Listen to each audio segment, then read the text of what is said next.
on the second day of Bank Branch Audit Seminar.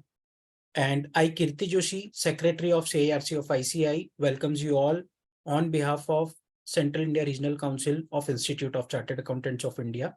And we have CA Nitin Gupta ji, Vice Chairman of CIRC from CIRC, and we have Manisha Biyani ji, Chairman of Women Empowerment Committee. So we welcome you, Nitin sir and Manisha ma'am. And as we know, statutory audit of banks involves a number of peculiarly due to some unique features of banks and banking operations. For example, huge volume and complexity of the transactions, and the geographical spread of banks network, large range of products and service offered by the banks. So extensive use of technology and strict vigilance by banking regulators, etc. So for today, we have a very learned speaker, Jayesh Kalaji from Mumbai. He is also joining the session in next 2-3 minutes. And for the welcome address, I request to CM Manisha Biyani ji, Chairman of Women Empowerment Committee, for the welcome address. Madam, over to you, please. Thank you so much, Kirti. So, very good afternoon to Nitin Gupta, Vice Chairman, CIRC, Kirti Joshi, Secretary, CIRC, and all the participants of today's webinar. Friends, a few days back, we received a circular from RBI which said that 70% of the loans and advances exposure will be towards that only for audits. And then we were like very much shocked and surprised, and I received a lot of messages on the social media that why RBI has taken this step, going down from 90% to 70%. But friends, we should realize that there are some factors due to which this has happened. And one of the important factor is the bad quality of report we actually are providing to RBI. So we need to actually go into the quality of the report. We need to study well, get updated to the all circulars and in place in IRAC norms, whether or in preparing of LFAR, so that the errors can be minimized and we can prepare a report par excellence. Also, friends, I would like to tell you some points that you should go into before conducting the audit, starting the conduct of audit rather. So you should plan it before execution 2-3 days in advance. We have 2-3 days to start the audit. So we should actually form a good team in our office and delegate work, divide work so that some person is looking after advances, the other is looking after, so on. This will help us to do the work very smoothly. March this month by Institute of Chartered Accountants of India. So this will help you to go into important matters and also technically make ourselves sound so that we can make the use of Excel, which has been also provided by the Institute. We can download that facility and which will help in our doing of the bank audits. So with these words, I would like to hand over the session to Kirti Joshi to take it forward. Thank you. Thank you, ma'am. And we welcome our very learned speaker, CA Giriraj Soni ji from Mumbai, who is a FCA, DISA and CISA qualified. Jayesh Kala, sorry. You said Giriraj Soni ji. Jayesh Kala, sorry. So we welcome you, sir. And we have a very interesting topic today. Topic is red flag in banking sector. Generally, red flag term is used in forensic audit, and it's an important tool. We can say that for identify the potential risk which is involved during the audit. So potential risk related to fraud or unethical activities also.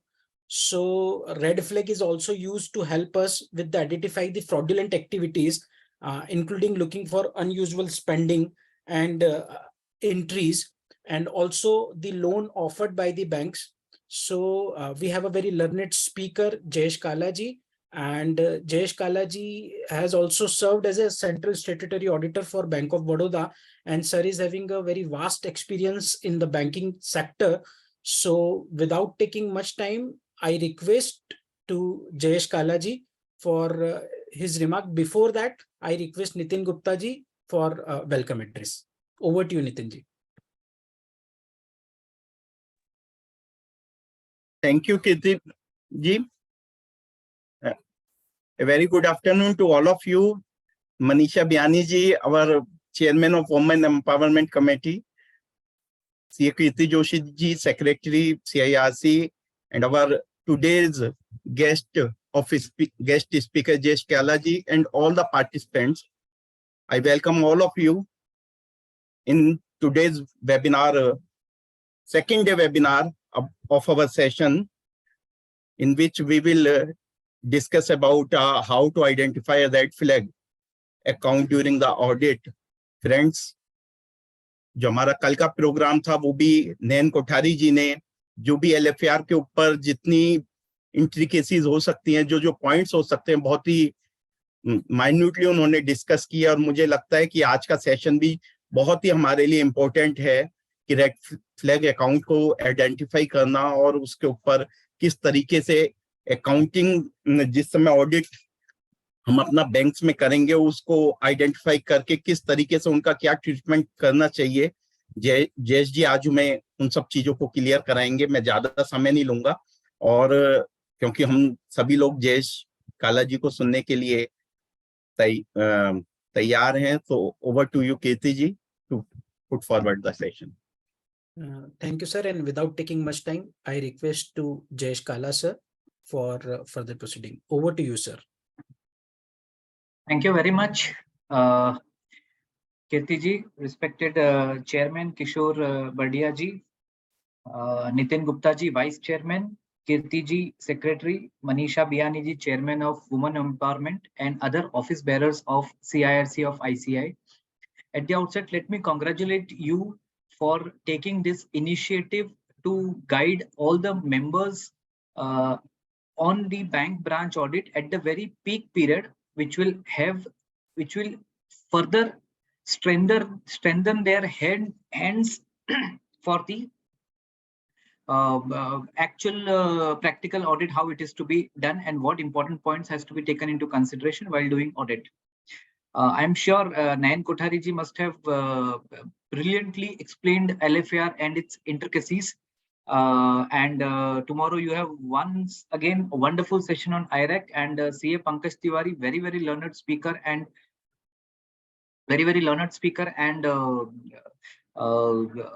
I can say authority in bank audit. He will be guiding you on IRAC. And today I'm here to guide you on how to identify red flag during audit. Hope so. My voice is audible. Kirti ji, if I'm okay, thank you. So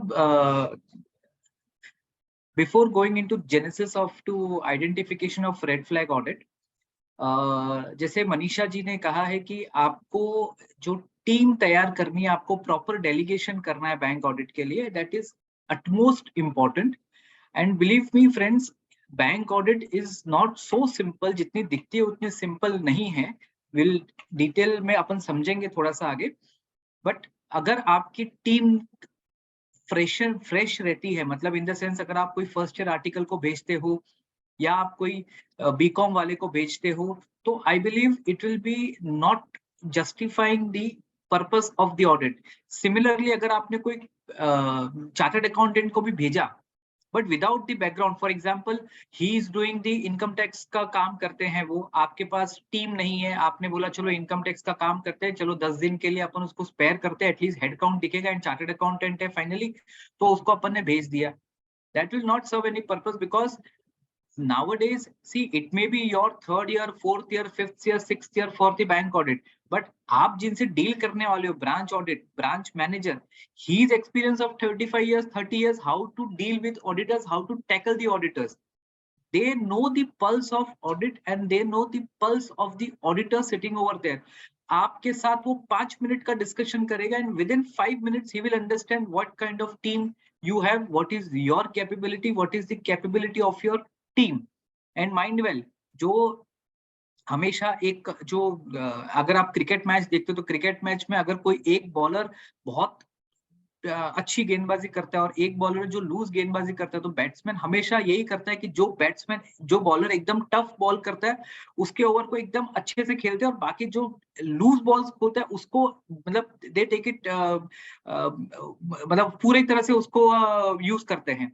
similarly अगर आपके team में ऐसे जन है, जो एक जन है जो कि पूरा बहुत अच्छे से माइन्यूटली बैंक ऑडिट जाते हैं, और दूसरा है कि जिसको मालूम नहीं, मतलब जिसने पूरा होमवर्क नहीं किया, आई विल नॉट से उसको मालूम नहीं है बट उसने होमवर्क नहीं किया है, then the bankers will try to do and to get the audit done through that person only। और फिर आप जब उसको पूछोगे, जब एक्सपीरियंस पर्सन पूछेगा कि सर इसको कैसे आया है, ये मुझे एक्सप्लेन करिए, he will always say कि नहीं मैंने आपके उन बंदे को बता दिया है। अभी यार you will be in catch 22 situation, अगर उसको बता दिया है then you cannot say कि नहीं मुझे वापस बताओ, it will be like demeaning your authority only कि भाई आपने आपके बंदे को अच्छा नहीं भेजा, और अगर आपने कोई पॉइंट छूट गया then also you will be in problem. So आपके लिए वो दुधारी तलवार हो जाएगी। तो इसके लिए सबसे इंपॉर्टेंट जो मनीषा जी ने कहा, I fully agree with her, you have to delegate the duty, and आपको पूरा आपके टीम को, अभी भी शायद आज 30 तारीख है, audit will start only from 3rd और 4th ऑफ अप्रैल, अभी भी आपके पास 4 दिन है। यू मस्ट हैव डेफिनेटली, एक बैंक ऑफ बड़ौदा ने अलॉटमेंट दे दिया, बाकी सारे बैंकों का अलॉटमेंट प्रोसेस चालू है, बट अगर आपने कंसेंट भेज दिया है, इट मींस कि you are going to get allotment. So आप पूरी तरह से आपके टीम को 2 दिन 3 दिन कंटिन्यूस लॉक कराओ, make them to understand the RBI circulars, make them to understand banks closing circular, make them to understand what critical things has to be taken into consideration while doing the audit। अगर आपने ये नहीं किया then it will be really very problematic thing to handle the audit। ये आपको करना बहुत बहुत बहुत ज्यादा ही जरूरी है। So now coming to the ये खाली क्या है कि when we have this kind of virtual session है, तो इसमें एक ही बड़ी प्रॉब्लम आती है। It's not a problem I can say, मतलब it's like that कि भाई आप बोले जा रहे हो, सामने वाला बंदा समझ रहा है नहीं समझ रहा है, it's totally blank। सो मेरा एक, हमेशा मैं जब भी वर्चुअल सेमिनार लेता हूँ, मैं हमेशा खाली पार्टिसिपेंट्स से साले एक ही रिक्वेस्ट करता हूँ, whenever I say something either you respond in yes or no so that I can understand that you are with me। and अगर कहीं पे if I am going too fast or if you are not able to understand something, आप immediately लिख सकते हो कि to clarify further on the related topic, so that क्या the session can be made more interactive। and the purpose of the session is that ki you should understand how to identify red flag, that has to be completed, then only the value addition will be there for everything। and jo CIRC ne jo exercise kari hai, that will be really worthful only if you are able to understand what we are trying to say you। so participants, dear members, if you agree with me, kindly आपके chat box में खाली y डाल दीजिए, so that I can understand that yes you are all with me। That's really great. That's really great. I have started receiving some responses. It's really great. So now coming to the point of how to identify red flag। Now, इससे थोड़ा सा अपन पीछे जाते हैं कि red flag का genesis कहाँ से आया है। अगर आप लोगों को ध्यान होगा तो 2014 से पहले, बिफोर 2014, एनपीए का क्राइटेरिया था कि 90 डेज का क्राइटेरिया, तो आज भी क्राइटेरिया, बट वो 90 डेज का क्राइटेरिया था। एंड 90 डेज के क्राइटेरिया का ऐसा था ये कि straight away on 90th day the account would have become NPA, either the interest is not served or the EMI is not served or the 3 महीने से कोई इंटरेस्ट सर्व नहीं हुआ है, या there are no sufficient credits to service the interest. जो भी criteria आईरेक norms के हैं, वो अगर क्राइटेरिया फुलफिल नहीं होते तो 90th डे में अकाउंट आपका एनपीए हो जाता है। तो पहले कोई ऐसा स्ट्रेटेजी नहीं था कि भाई कुछ प्री नोशंस हो जाए एंड देन 90th डे को बैंक वाले मतलब 1 महीने पहले से बैंक वाले फॉलोअप चालू करेंगे, 90th डे के बाद बैंक वाले will try to restructure the account with the borrower and all that stuff will be done. ये सारे प्रोसेस में काफी टाइम लगता था। और उसके बाद अगर कभी पता चले कि the borrower is not cooperating or he is a habitual NPA person or he is sort of a unscrupulous borrower who wants to defraud the bank, तो ये पूरे एक्सरसाइज करने में एनपीए होने के बाद एफर्ट्स लेता था बैंक, और उसके बाद वो अकाउंटेबिलिटी पे जाते थे, उसके बाद फ्रॉडुलेंट एक्टिविटी के लिए फॉरेंसिक ऑडिट करते, मतलब ये पूरे प्रोसेस में 6 महीने से 1 साल लगता था। during this process what could have happened is borrower must have gone to some other financial institution और वहां से वो पैसा लेता, मतलब it is like that कि he would have continued defrauding the financial institution. So 2014 में बैंक वाले RBI came out with that SMA culture. Take steps at a very early stage. SMA 0 होते ही आपका अकाउंट JLM फॉर्म होगा. Bankers will meet, will discuss with the borrower to strategize कि भाई SMA 0 से 1 में नहीं होना चाहिए. मतलब पहले से ही उसके सिग्नल्स मिलते ही immediately corrective action start होता था. So 2014 में ये आया. Then the problem आया कि भाई चलो NPA को तो हमने टैकल कर दिया. अभी now they wanted to tackle the red flag also कि भाई फ्रॉडुलेंट अगर कोई कर रहा है तो उससे पहले ही कैसे हम लोग इमीडिएटली पता करें, एंड देन अगर वो पता चल जाता है कि भाई this is turning out to be a fraud account, then कैसे करेक्टिव एक्शन लेना है. सो 2015 में RBI had the concept of red flag account, which means कि if there are more than one early warning signal, that early warning signal we'll discuss in detail. Whenever there is more than one early warning signal, the account would have been termed as a red flag account, which means कि account has to be monitored very strictly, very control काम करना है उसमें. और red flag account को within 6 months either the account has to be declared as a fraud or it has to be returned back कि नहीं भाई हमने सारा investigation कर दिया early warning signal को and it is a normal activity, there is no sign of fraudulent activity near future also, then account would have been again classified as a normal account. So this 2015 के बाद से 50 करोड़ के ऊपर के सारे account को red flag early warning signal का पूरा पैरामीटर सेट किए बैंक ने. एंड सिस्टम ने all banks built the inbuilt system wherein they can identify wherein they will get the message कि भाई this are the accounts which are showing early warning signal, so that account has to be scrutinised in detail. Now dear participants, आप लोगों में से काफी लोगों का होगा जिसका सेकेंड टाइम या थर्ड टाइम ऑडिट होगा, तो just tell me how many of you has actually gone and requested the banker to give you the list of red flag account. Early warning signal जिस account में है उसका आप लोगों ने डिटेल मंगवाया है उनसे. अगर आपने मंगवाया तो खाली आप वाई टाइप करें so that I can understand that you had actually worked upon it. SMA नहीं, I am not talking about SMA, I am talking about red flag account, early warning signal.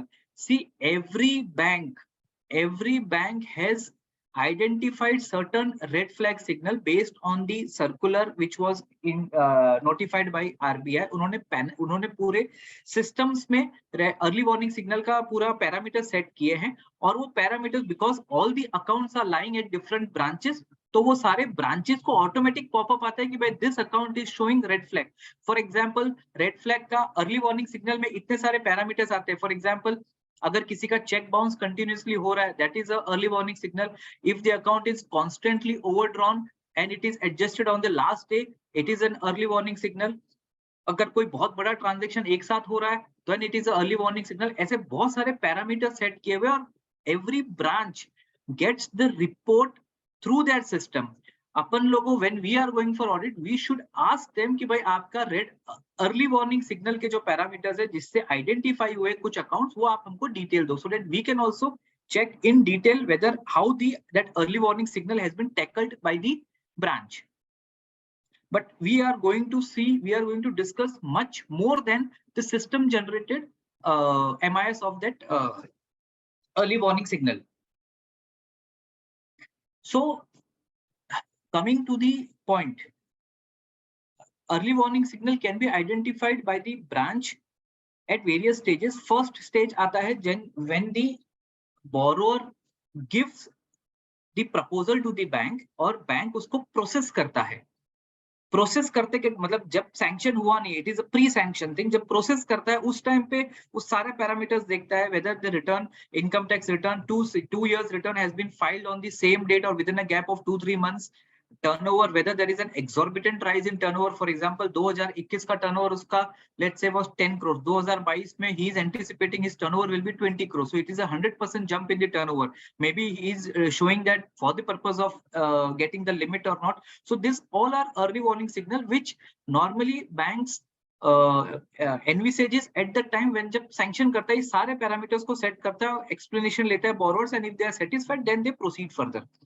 तो sanction के बाद disbursement का stage आता है जहां पर बहुत सारे टर्म्स एंड कंडीशंस दिए जाते हैं and the bankers ensure that if the terms and conditions are fulfilled then only the disbursement happens. अगर उसमें कहीं पे भी एबरेशंस रहता है then again it is a early warning signal. For example, अगर if the borrower is told that you have to bring a capital, you have to आपको capital लेकर आना है for whatever it is 10 lakhs या 10 crores का before the disbursement. If the borrower says नहीं मैं तो ये disbursement के बाद ही लेकर आ सकता हूँ 10 crore का, मेरा capital पहले नहीं बन सकता, then it is a early warning signal कि why he is not able to, although he has mentioned in the proposal that he will be increasing his capital by 10 crores, but if he is not ready to increase before the disbursement, it is again a red flag signal that how he is going to achieve that target. So this all terms and conditions has to be seen. We assume that the bankers are definitely going to see it properly because the disbursement has to take place. Then the third and most important part comes, एक बार आपका disbursement हो गया, then the real issue start because now the money has already been transferred to the borrower account, and now the most important point of control and monitoring of the operations of the borrower starts. यहाँ पर bank कोई भी leniency नहीं कर सकता because जरा सी भी leniency करी then the account may turn to NPA or may turn out to be a fraud account.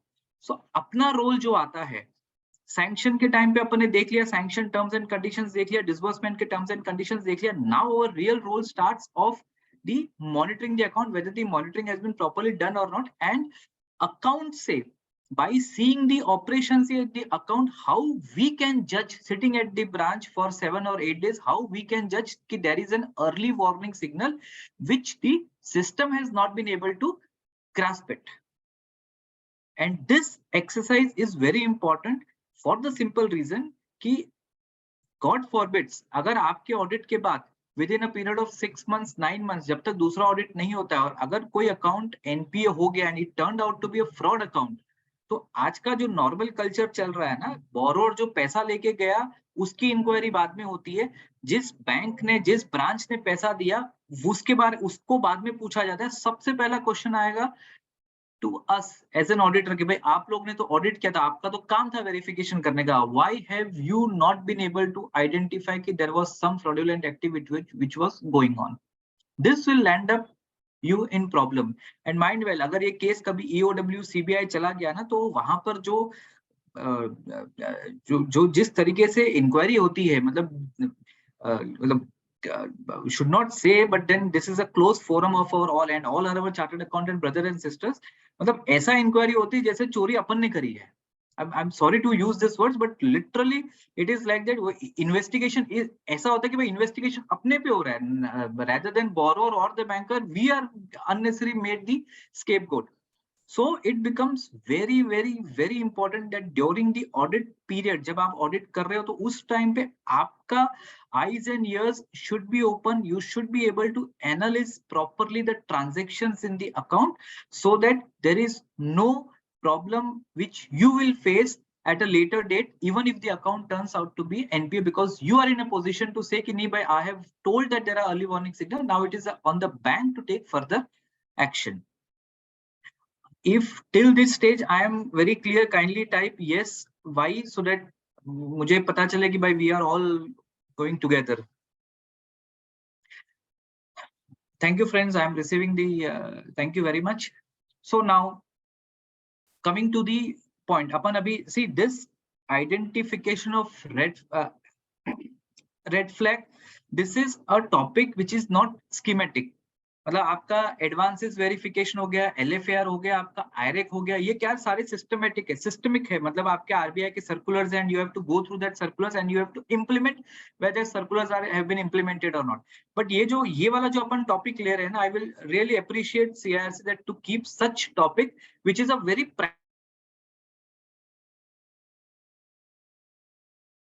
will come into play and आपका पूरा मतलब I'll say कि how critically you can examine the account, that is your skill, and that is something which is very important. So now coming to one by one, अपन एक एक करके लेते हैं. First of all, we discuss about the term loan part.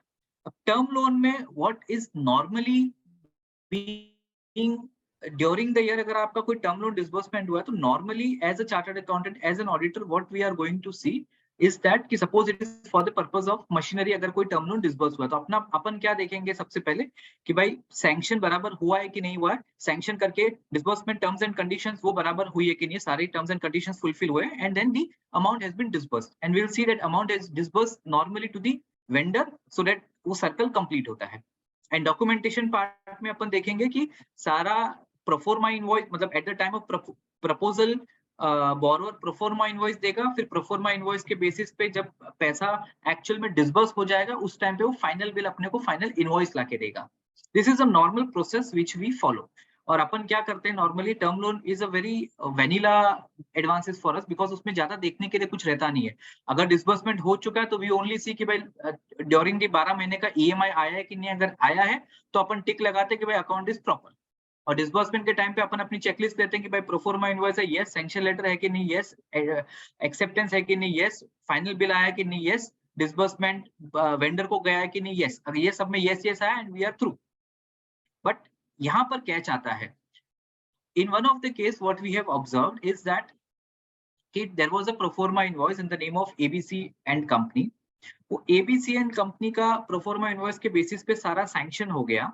वो sanction करके जब disbursement किया तो disbursement went to the account of ABC Private Limited. So when our team was verifying, we saw कि भाई there is some difference in ABC and company and ABC Private Limited. So we just inquired with the branch manager कि भाई why is that difference is there? So he casually told कि नहीं भाई it must be the उसका कोई sister concern होगा, उसका unit होगा, division होगा. So maybe ABC Private Limited is the main company and ABC and company is his sister concern. So that appears to be logical. But then थोड़ा हम लोग ने उसका दोनों का proforma invoice and bill, we kept both the things together and we verified, we observed that जो ABC and company है, that was a Bangalore based company and ABC Private Limited was Chennai based company. So वहाँ पे थोड़ा और doubt गया कि भाई why there are two difference. मतलब अगर Bangalore का होता तो we could have understood the logic कि भाई ठीक है सेम जगह का है तो ठीक है, it may be a sister concern or it may be a division of that company. तो when we inquired this, तो again the branch manager थोड़ा सा casual हो गया, बोला नहीं ऐसे ही होगा. तो हमने थोड़ा फोर्स किया, नहीं भाई we want the detail. तो उसने बोरोवर को फोन किया, बोरोवर बोला कि नहीं वो उसका यूनिट मतलब हेड ऑफिस उसका बेंगलोर में है बट यूनिट चेन्नई में, इसलिए चेन्नई से माल सप्लाई हुआ है. This was also very logical. But then थोड़ा सा हमको डाउट चला गया था बिकॉज नॉर्मल वे में ये होता नहीं था कहीं पे भी. सो व्हाट वी सॉ, उसमें वेबसाइट का एड्रेस दिया हुआ था और उसमें फोन नंबर दिया हुआ था एबीसी एंड कंपनी का, जहां से प्रोफॉर्मा इनवॉइस आया था. तो हमने एबीसी एंड कंपनी को फोन लगाया कि भाई हमको मतलब we acted as a vendor कि भाई हमको ये मशीनरी आपके इधर से चाहिए, तो whether you will be able to supply और नॉट. सो दे टोल्ड कि yes we will be able to supply it. और मशीनरी का जो कॉन्फ़िगरेशन था वो हमने उनको दे दिया एंड दे टोल्ड कि yes we will be able to supply. Then we told कि अच्छा do one thing, our unit factory is at Chennai. तो आपका बेंगलोर में है, आप चेन्नई में अगर डायरेक्टली डिलीवर कर दोगे उसको तो it will be better because logistics बच जाएगा. देन दे टोल्ड कि नहीं भाई हमारा तो चेन्नई में कोई भी यूनिट ही नहीं है. That was a stage when we saw कि भाई there is something fishy which is happening. उसने बोला कि हमारा चेन्नई में कोई है नहीं, जबकि money was disbursed to Chennai person in the name of ABC private limited. फिर एबीसी प्राइवेट लिमिटेड के जब हम लोग फाइनेंशियल्स में गए थ्रू एमसीए रिकॉर्ड्स, हमने पूरा डिटेल निकाला, पता चला कि ABC private limited company has been formed only 1 year ago and the directors of the ABC private limited company are more और less related to the borrower. So what does it mean कि आपका जब sanction करवाया तो proper sanction करवाया था ABC and company के नाम पे, who actually dealt in that program. But जब फाइनल सब कुछ सैंक्शन हो गया उस टाइम पे जब डिसबर्समेंट के टाइम आया तो उन्होंने एबीसी प्राइवेट लिमिटेड कंपनी के नाम पे खुद की कंपनी खोल दी और वो कंपनी से उन्होंने पैसा, वो कंपनी में पैसा चला गया. Means it was a total fraud. Now, this is the type of fraud which normally borrower will resort to. इसमें अगर अपन ने अपनी eyes and ears open नहीं रखे, and if we go strictly on the basis of checklist कि भाई मेरा proforma invoice है, मेरा बिल है, सैंक्शन, अगर ये अपने दिखा तो you will not be able to justify your presence over there. आपको थोड़ा तो इनिशिएटिव लेना ही पड़ेगा, और अगर जहां पर भी आपको 1% भी डाउट है, आप डीप में घुस जाइए उसमें. अगर इस चीज को अपन छोड़ देते हैं और कल को ये तो डेफिनेटली फ्रॉड है, और आगे जाके अकाउंट एनपीए होगा, जब एनपीए होगा, फ्रॉड निकलेगा, तो आएगा कि भाई आप लोगों ने क्या किया था उस टाइम पे. So please friends,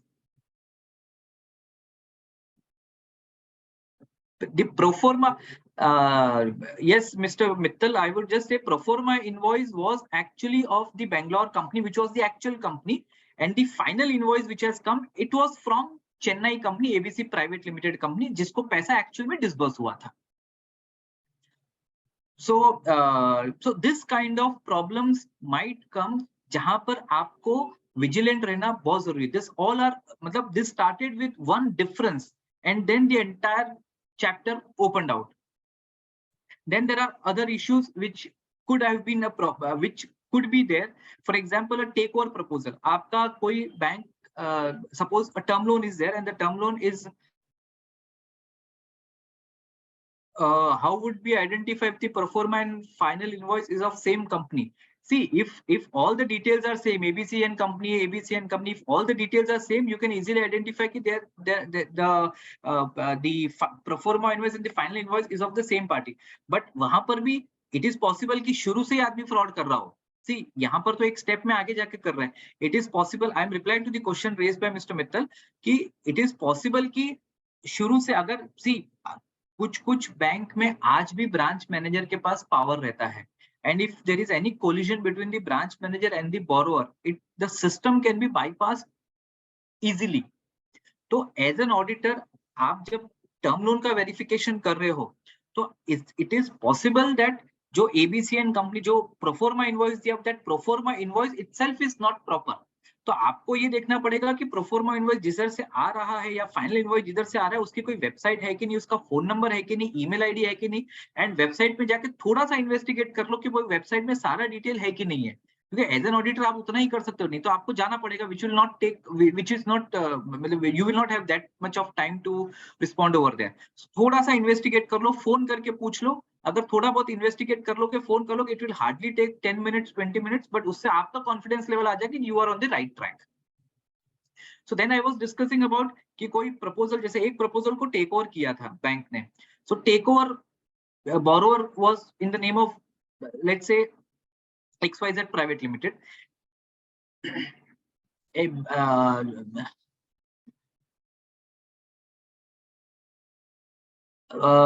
Vishnu ji का क्वेरी है, but then see all this there are many things which the branch manager can do, which the borrower can do. As an auditor, what we have to do, we are just discussing that, because there are umpteen number of ways where fraud, agar if there is a collision between the branch manager and the borrower, then really it will be our skills to identify at a very early stage during the audit कि अपन कैसे उसको पकड़ सकते हैं. So coming to the takeover point, takeover में XYZ Private Limited ने एक borrower था, उसने बैंक में takeover proposal दिया. वो takeover was there from just let's say hypothetical bank अपन लेते हैं, कैनरा बैंक का proposal था वो takeover का. So takeover का कैनरा बैंक से जब takeover proposal में as an auditor what we see normally, अपन देखते हैं कि भाई जिस बैंक से टेक ओवर किया उसका क्रेडिट रिपोर्ट देखते हैं कि भाई उसने क्रेडिट रिपोर्ट दिया है कि नहीं है, उसका बैंक स्टेटमेंट देखते हैं कि भाई उसका आउटस्टैंडिंग कितना है, एंड देन दी सैंक्शन वगैरह वो सारी चीज देखते हैं अपन. तो यहाँ पर भी हमने सारा चीज देखा, तो everything was there, credit report भी था, ब्रांच और वो अकाउंट का कैनरा बैंक का स्टेटमेंट भी था, सारा चीज था.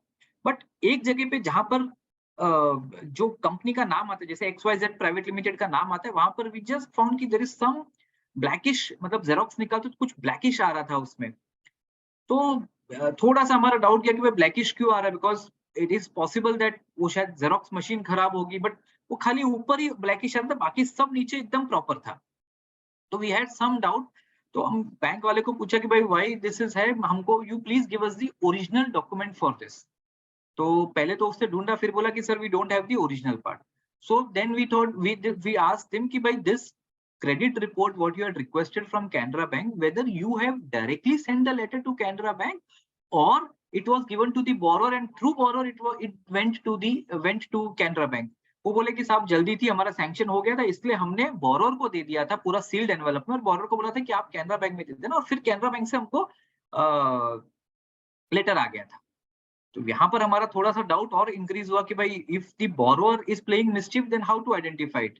So what we did, we immediately wrote a letter through the branch manager. We immediately wrote a letter directly to Canara Bank कि भाई ये अकाउंट था आपका, इसका हमारे अकाउंट ने हमने we have taken over this account for the audit purpose. We require the statement of account of that particular borrower. 2 दिन में Canara Bank का statement आ गया. The shocking part was that कि loan was disbursed to XYZ Private Limited, but जो Canara Bank से जो हमारे पास details, because we have given the account number to Canara Bank, वहां से जो detail I, it was not of XYZ Private Limited, it was of ABC Private Limited, which means कि borrower ने क्या किया, वो XYZ Private Limited का statement निकाला. ABC Private Limited was also a sister concern of XYZ Private Limited. उसने ऊपर आजकल there are ways and means of changing the heading wedding सब चेंज हो जाता है आजकल पीडीएफ में भी, तो उसने वो ऊपर का खाली XYZ प्राइवेट लिमिटेड के बदले ABC प्राइवेट लिमिटेड कर दिया. Rest all details are same, account number, balance, everything was same except the name, everything was same. तो हमने क्या किया, प्रपोजल XYZ के नाम पे था, हमने मतलब बैंक ने क्या किया, पूरा XYZ लिमिटेड को पूरा स्क्रूटनाइज करके everything was okay, so they issued demand draft in the favor of this, and वहां पर he played mischief with that. So this was again a fraudulent activity जो सिर्फ एक Xerox को आइडेंटिफाई करके it was an early warning signal for us, and then we went into further details, और फिर पूरा का पूरा उसमें fraudulent activity का पता चला. So in your case also, जहां पर भी टर्म लोन का आप देख रहे हो, तो always insist for original documents. अगर बैंक स्टेटमेंट है तो ओरिजिनल मंगाइए, अगर क्रेडिट रिपोर्ट है तो ओरिजिनल मंगाइए, अगर बिल्स है तो original मंगाइए. You never know what mischief can be played by the borrower or anybody else. So you should not be into any of the problems. So you do your duty in a proper way. Audit is what? Audit is finally documentary evidence. आपके पास documentary evidence होना चाहिए कि whatever you have done, you have fully justified your presence over there. एक बार आपने कर लिया, उसके बाद अगर कोई investigation आती भी है तो you can always present your documentary evidence कि based on this we have taken the decision. Definitely we will be in a safer position. So these are few examples of what can be red flag, early warning signal in case of term loan. So you have to be correct. Reshma Mittal ji, you are right. DD was expected to be in the name of borrower whose account is being taken over, but the account was taken over.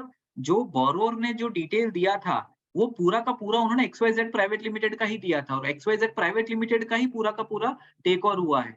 What has happened? XYZ private limited taken over हुआ, उसने Canara bank में check गया अपना, और Canara bank में XYZ private limited का दूसरा account खुला था, वहां पे बैलेंस चला गया. मतलब व्हाट इट मींस कि ABC प्राइवेट लिमिटेड जो एक्चुअल में जिसको टेक ओवर करना था, that account is still outstanding in Canara bank, and there is a balance new loan taken from this company which is again now outstanding in the books of our bank. So loan close हुआ नहीं और नया loan चालू हो गया. So that was the issue. So only point is that you have to keep your eyes and ears open, and you have to ensure that सारे original आपको देखना बहुत जरूरी है. Now this is the term loan का अपन ने few examples लिए. There is मतलब अपन we have to justify the time also, so I'm just trying to briefly explain the major issues which can arise. इसके अलावा और भी issues हो सकते हैं. Only thing is that कि आपको प्रॉपरली देखना, मतलब you can not take it casually कि आप चेकलिस्ट के बेस पे नहीं जा सकते कि 1 2 3 टिक लगाया and you are going ahead. वो काम आप नहीं कर सकते हो इसमें. Then comes the part of non fund based limit. Now LC is the most vulnerable thing which is specially अगर कोई इनलैंड LC है.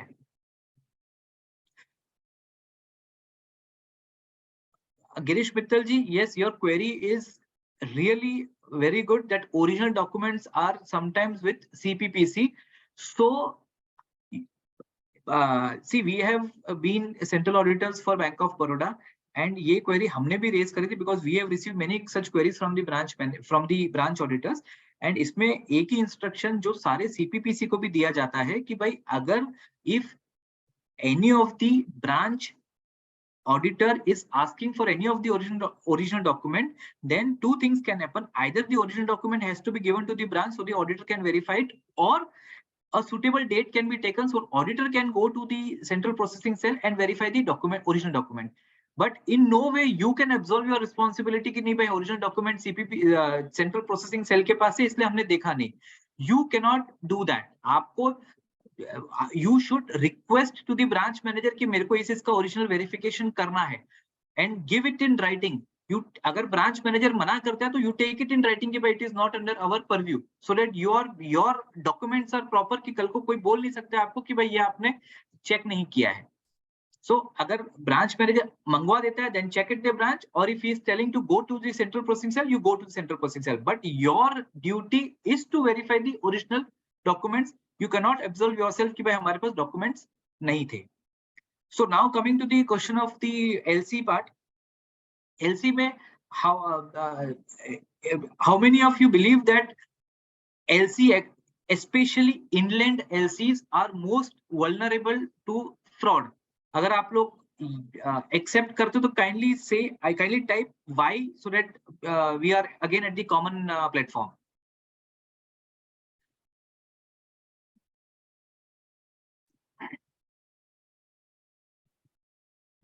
Yes, correct. So specially inland LCs जो रहती है, मतलब आपके बॉम्बे टू बॉम्बे या बॉम्बे और चेन्नई के बीच में एलसी ओपन कर ली है, so this may be, I am not saying होता ही है, but may be it may be an accommodation LC which is only taken for assisting either the borrower और some of his close associate. So that becomes very important for us to how to identify whether it is an accommodation LC or it is an actual genuine LC for the purpose of purchase of goods and services. Goods. Normally अपन लोग LC पे इतना ध्यान देते नहीं है. To be very frank, even we were not looking earlier, क्योंकि for the simple reason कि भाई LC is a non-fund based limit of balance sheet item है, and definitely our fees is not in a way related to LC because it's a non-fund based limit. तो अपन थोड़ा सा अपन भी casual ले लेते कि भाई क्लोजिंग LC का डिटेल ले लिया एंड कंटिजेंट लायबिलिटी में डाल दिया and we are through. But friends, mind well, accommodation LC अगर कभी हो जाता है और आपका जो GST का आजकल इश्यू चल रहा है फेक इनवॉइसेस का, उसमें काफी हद तक अगर आप देखोगे modus operandi was LC only, LC use किया. अब हाउ डज दिस ऑपरेट, ये पूरा ऑपरेट कैसे होता है LC वाला पार्ट आपका? नॉर्मली व्हाट हैपेंस कि suppose a vendor is there, he wants to support his own concern, या उसका कोई फ्रेंड है या उसकी खुद की कोई कंसर्न को करना है, तो बैंक से एक बार LC की लिमिट सैंक्शन करवा लेगा. Once the limit of LC is sanctioned, he will open LC in favor of second third party जिसके जो भी सप्लायर है, मतलब it will be like he is supplying material to us and now we have to give the LC may be for 60 days 90 days depending on the terms and conditions. अब उसमें क्या होगा कि 90th डे में आपने LC खोली, उसके बाद 90th डे के पहले एक दिन पहले 89th डे को आपको पता चलेगा कि उसके CC अकाउंट में कहीं ना कहीं से पैसा आया है, सो दैट जिस दिन उसका LC ड्यू होगा उस दिन उसके करंट CC अकाउंट से पैसा निकल जाएगा, so that there is no invocation of LC.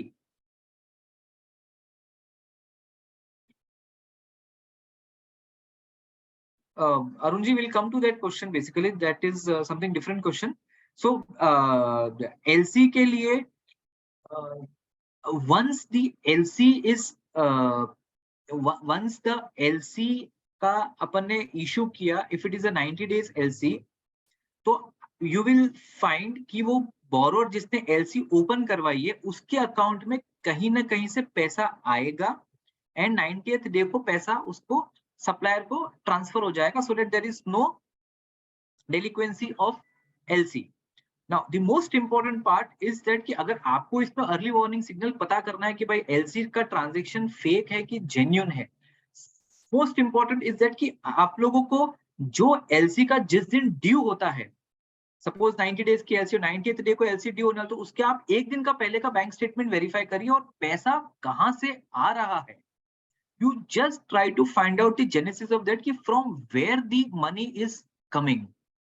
Whether the money is coming from the debtors to whom the material was supplied, जिसने मतलब अपन ने सप्लायर से माल लिया, माल लेकर अपन ने प्रोसेस करके उसको बेच दिया, तो वो डेटर को अपन ने 90 डेज का टर्म दिया और 90th डे को वो डेटर अपने को पैसा दे रहा है, तब तो ठीक है. If it is not coming from debtor, if it is coming from, पता चलेगा सप्लायर जिसको दिया उसी के कंपनी से पैसा आ रहा है अपने को, या उसके सिस्टर कंसर्न से पैसा आ रहा है, then it is very sure कि the account, the LC is not a genuine one, it is an accommodation LC. वहां पर फिर आपको थोड़ा सा डीप में जाना बहुत जरूरी है.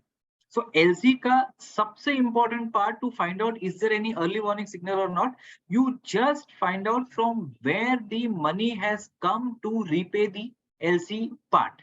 एक बार वो आपने देख लिया, वो आपने ensure कर लिया, and you are satisfied yourself that yes, it is coming from the debtor only and to whom the actual material has been supplied, then there is nothing to worry. Otherwise, it is a red flag for you. It is an early warning signal for you, and you have to note it and you have to take further steps so that your documentation part is completed and you can signal to them.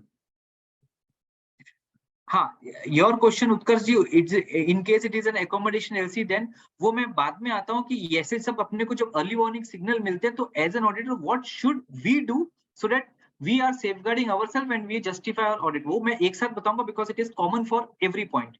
So for the sake of time, we will take it at last. If I'm clear till now, please type yes so that I can also justify myself कि we all are with you.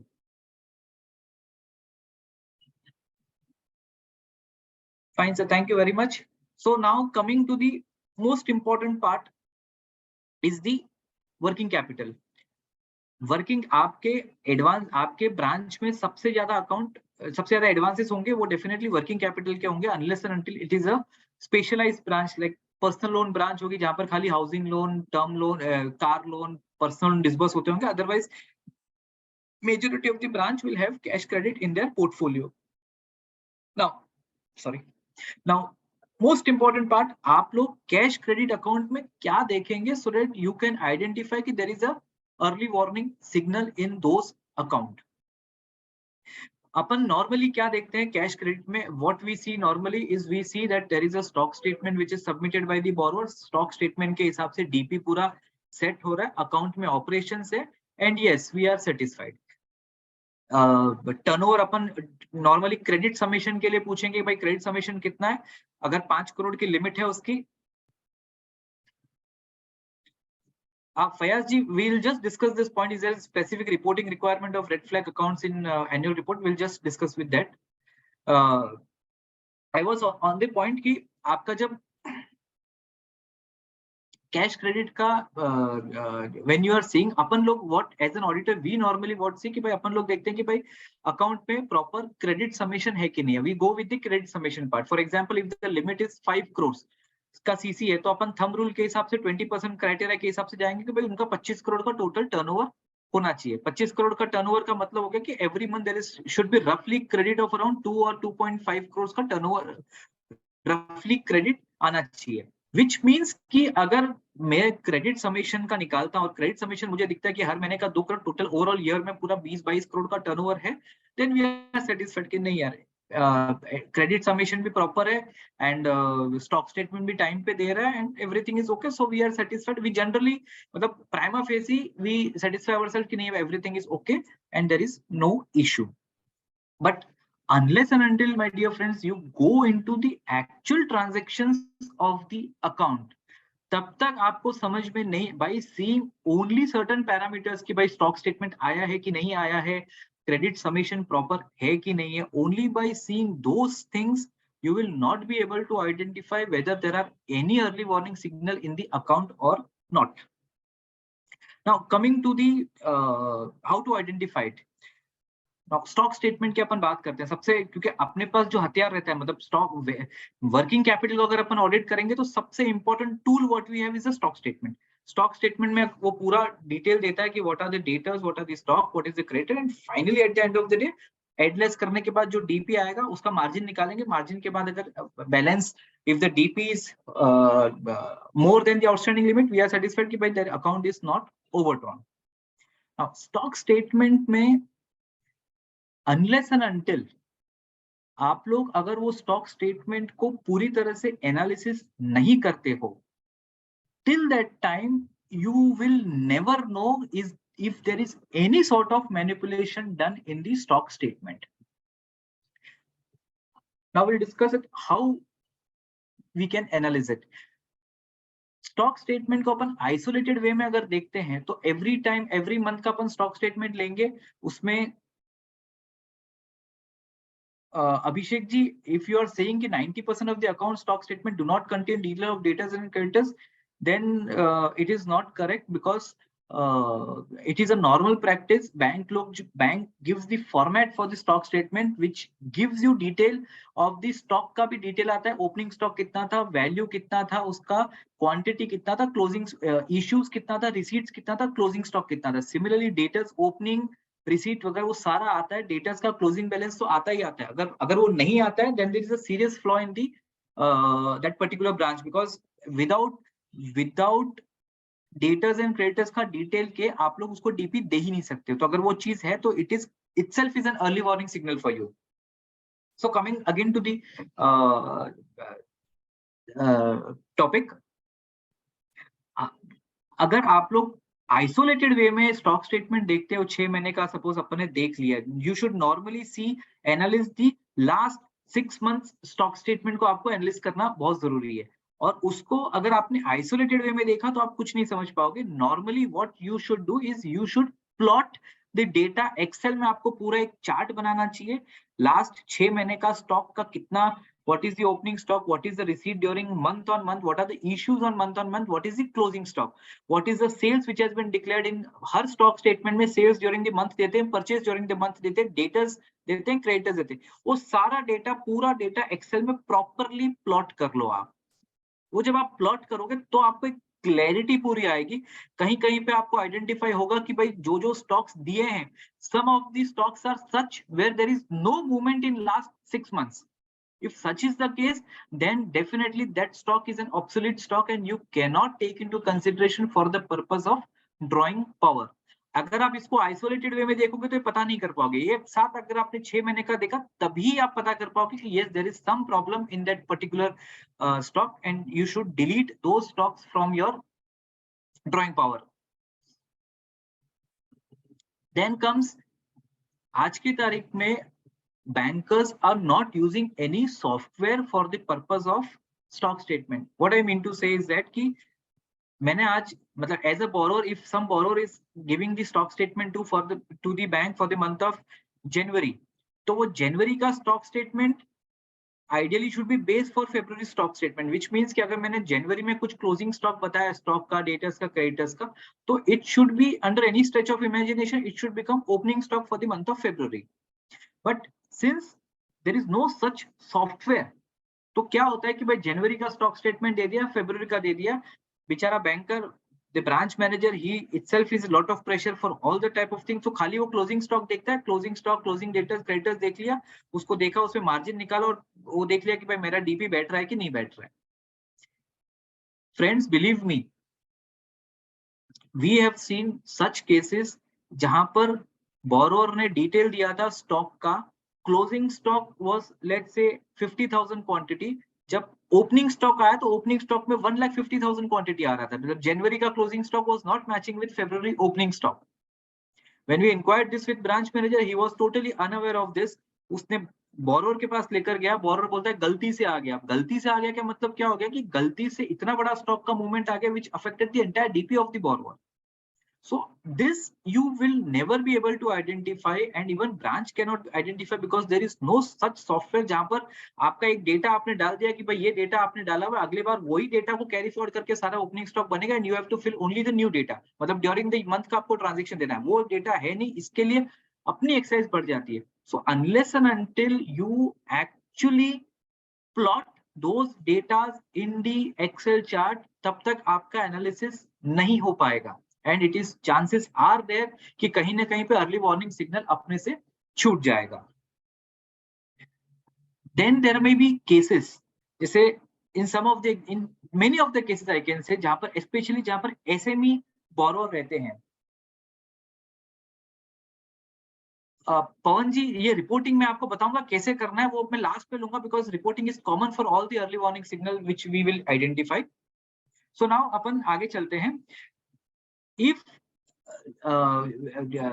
In most of the cases, मतलब काफी जगह पे हमने observe किया है कि जैसे डेटर्स का आपका कवर पीरियड में भी काफी जगह पे 60 डेज 90 डेज काफी जगह पे रहता है. अब वो 90 डेज का बोरोर ने डेटा दिया कि 90 डेज का उसका डेटर्स कवरेज पीरियड के हिसाब से there was something of 10 crore. So 10 crore का उसने पूरा आइटम वाइज डेटर वाइज पूरा डिटेल भी दिया था, तो we are okay with it कि भाई ठीक है 10 करोड़ का है उसका, तो उसने पूरा दे दिया है. नाउ व्हेन वी, हमने जब डेटा प्लॉट करके रखा हुआ था स्टॉक स्टेटमेंट का पूरा, तो उसमें परचेज सेल का भी पूरा ट्रांजेक्शन था कि लास्ट 6 महीने में कितने परचेज हुआ था मंथ ऑन मंथ, लास्ट 6 महीने में कितना सेल्स हुआ था month on month. When we saw that data, तो पता चला कि लास्ट 3 महीने का टोटल सेल्स जो कंपनी का डिक्लेयर किया हुआ है उन्हीं के उसमें स्टेटमेंट में that was only 5 crore. Now, if the total sales for 3 months is 5 crores, by no stretch of imagination, data within 90 days can be 10 crores. It is virtually impossible. So when we took this matter with the branch manager, he was totally unaware कि नहीं भाई, मतलब it may be the mistake, but उस mistake के कारण से मेरा पूरा DP हिल जाता है उसका. So again, unless and until you are plotting this stock statement into the Excel sheet or some other way, till that time you will never be able to identify कि इस तरीके से कुछ अगर mischief borrower play कर रहा है, maybe genuinely, maybe error, whatever it may be, but it is an early warning signal for you and it has to be dealt properly in the in your report. Then in the case of stock statement, you will always have to see, आपके पास हमेशा last audited statement आएगा which will be definitely of March 2022. तो March 2022 का आपको हमेशा you should take the audited financial statement and you should always ask for stock statement for 31st March 22. Bankers may resist, may not resist, but आपको लेना बहुत जरूरी है. And then you compare the value of stock, debtors and creditors which has been given in the stock statement as of 31st March and which has been reported in the audited financial statement. Audited financial statement will be always be the base because it is an audited figure. Friends, इसमें काफी जगह पे mistakes बोलूं या error बोलूं या whatever it is, but काफी जगह पे डिफरेंसेस मिलते हैं and the differences are normally 90% of the cases stock statement में जो दिया है वो हमेशा ज्यादा रहता है. अगर स्टॉक का वैल्यू ऑडिटेड स्टेटमेंट में 2 करोड़ आ रहा है तो स्टॉक स्टेटमेंट में 3 करोड़ आता है. डेटर्स अगर 1 करोड़ आ रहा है तो वहां पे 2 करोड़ आता है. Creditors are always less. Books में आ रहा है आपका ऑडिटेड वर्जन में आ रहा है 2 करोड़, एक्चुअल में स्टॉक स्टेटमेंट में खाली 1 करोड़ दिख रहा है. तो ये जब आपके पास डिटेल आ जाती है, जब आपने पूरा डेटा लिया, पूरा उसको आपने पूरा एक शीट बना लिया कि भाई this are the differences. Now the question is that कि if there is a difference in the audited financial statement and in the stock statement of 31st March, you can not leave it as it is on the basis कि नहीं भाई वो तो मार्च का था, अभी अपन वापस एक साल आगे आ गए तो उससे सब रेक्टिफाई कर दिया होगा. You can not take that version. You will have to actually write letter to the branch manager seeking clarification ki where this excess amount has been adjusted, in which month it has been adjusted, and you have to take the documentary evidence for that.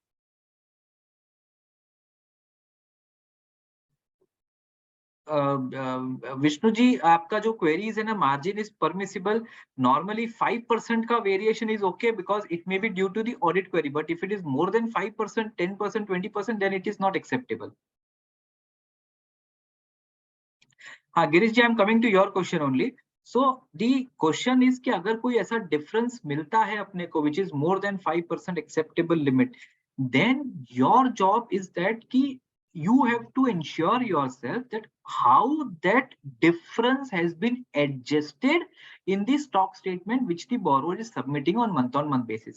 We expect that the audit might have been completed in the month of September. जब return file करना है तो अपन वही पकड़ते हैं कि सितंबर में हुआ होगा, तो सितंबर में आइडेंटिफाई हो गया. हाँ, आज के तारीख में yes you are right Mr. Deep that nowadays Caro has given that thing कि भाई अगर कोई डिफरेंस रहता है तो उसको रिपोर्ट करना है. रिपोर्ट कर दिया, that is okay, but your major question is that कि रिपोर्ट करके तो आपने लाइमलाइट में लेकर, that is as per the Companies Act, but important is how you will ensure that the DP is not affected because of that difference in the stock debtors and creditors, यहाँ पर आपको ये देखना है कि सितंबर में अगर बैलेंस शीट फाइनल हुई होगी तो यू हैव टू सी कि भाई अक्टूबर स्टॉक स्टेटमेंट जब बोरोवर ने दिया है, if the borrower is actually genuine, वो बोलता है कि नहीं भाई उससे एरर हुई होगी और it is a audit query, then you have to ensure कि अक्टूबर के स्टॉक स्टेटमेंट में whether that effect has been given or not. Let's say for example आपका स्टॉक ऑडिटेड में 2 करोड़ का आ रहा था, जबकि आपने स्टॉक स्टेटमेंट मार्च में जो दिया था वो 4 करोड़ का, there is difference of 2 crores. So when the problem is identified during the audit at the time of September, अक्टूबर महीने में ideally what should have been done, we stock आपका 2 करोड़ से कम होना चाहिए और वो स्टॉक स्टेटमेंट में दिखना चाहिए कि भाई स्टॉक स्टेटमेंट में 2 करोड़ का स्टॉक कम हुआ है। अगर वो स्टॉक कम हुआ है then you can be reasonably assured कि yes the problem has been sorted out, borrower was genuine, कोई वाकई में कोई गलती हुई होगी और जैसे ही पता चला उसने स्टॉक स्टेटमेंट से वो 2 करोड़ निकाल दिया। अगर वो 2 करोड़ नहीं निकाला है, what does that mean? It simply mean कि आपका जो 2 करोड़ का जो ओवर स्टॉक था, ओवर वैल्यूएशन या ओवर स्टॉकिंग जो दिखाया था, that is continued on month basis and it is still lying in your stock statement as on 31st March or 20th February, जो भी आपके पास लास्ट स्टॉक स्टेटमेंट रहेगा। अगर ऐसा केस है तो definitely you will have to give impact on that overstock what has been shown, what is reflected as a difference between the audited figure and the stock statement. आपको फिर उसको recalculate करना पड़ेगा कि भाई स्टॉक का डिफरेंस जो 2 करोड़ का था वो आप लेस करोगे because that stock is not there only. तो nobody can claim DP on that stock which is not there.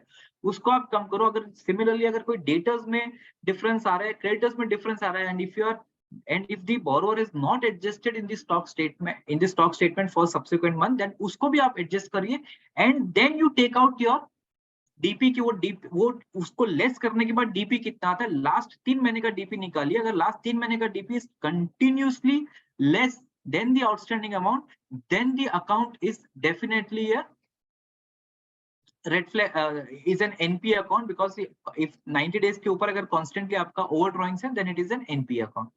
ये सारी चीज जो मैं आपको बता रहा हूँ ना, ये सारी क्या, it is not a schematic thing, ये आपको ही एनालिसिस करके बताना पड़ेगा। एंड ये सारा जो सी RBI has come out with a circular in 2021 wherein they have mentioned, हाँ it will, yes Lakhan ji, it will be out of order 90 days के ऊपर हो तो एनपीए हो जाएगा वो। So what I was telling is RBI has come out with a circular in 2021 wherein they have instructed all the banks that NPA classification should be automated. Automated का मतलब ये हो गया कि भाई आपके जो IRAC के provisions दिए हुए हैं, all the banks should inbuild that IRAC provision into the system so that अगर कोई भी हिट होता है, जैसे 3 महीने में अगर कोई क्रेडिट नहीं आया है, इंटरेस्ट सर्व नहीं आया, EMI सर्व नहीं आया, whatever it is, then automatically system should throw that account is NPA. तो आप अभी जब ऑडिट करने जाओगे तो आपको वैसी क्वेरीज बहुत कम मिलेगी जहां पर आप बोलोगे कि भाई the overdue is more than 90 days but still the account has not been marked as NPA. तो ये क्वेरी नहीं मिलेगी बिकॉज सारे बैंकों ने ऑटोमेशन कर दिया है। ऑटोमेशन के बाद RBI is told to give a report, which report has been given by an independent chartered accountant or by the central auditors, जहां पर उन्होंने पूरी डिटेल में रिपोर्ट बनाई कि भाई बैंक ने, पर्टिकुलर बैंक ने ये सारे एक्सरसाइज कर ली है and this are the areas which has been automated and this are the areas which are still not automated and there is manual intervention for identification of NPA.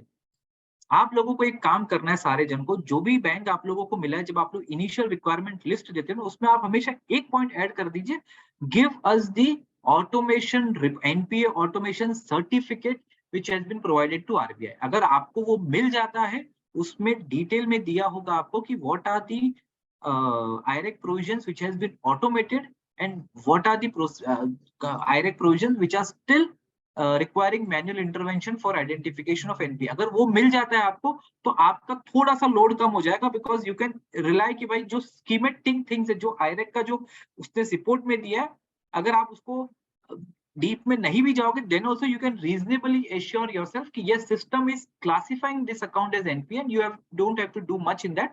जहां पर manual intervention की जरूरत है वहां पर आपको, yes you are right Vivek ji, NPA automation certificate. So जहां पर manual intervention है वहां पर you will have to really work upon it कि is there any something which is there in your branch. But still what we are discussing over here, जो अपन अभी जो स्टॉक स्टेटमेंट की बात कर रहे हैं, वो आपके मैनुअल इंटरवेंशन से भी नहीं होगा, वो आपके स्कीमेटिक भी नहीं होगा, बिकॉज ये सारी चीज ऐसी है जो आप लोगों को ही निकालनी पड़ेगी, which is a smart play done by the borrower to hide the difference, to safeguard their account, I can say. So ये सारी चीज वो आपको एनालिसिस करनी पड़ेगी। सो unless and until, again I am telling you, repeating the same thing, if you are not plotting the stock statement for last 6 months, तो ये सब चीज निकालना really it is very difficult. Isolated way में अगर आप मंथ ऑन मंथ की scrutiny करोगे, उसमें आपको नहीं मिलेगा। ये तो पूरा आपको 6 महीने का पूरा एक साथ ही आपको करना पड़ेगा analysis. So friends, if it is okay till now, kindly type yes so that I can also understand that yes, we are on the same page.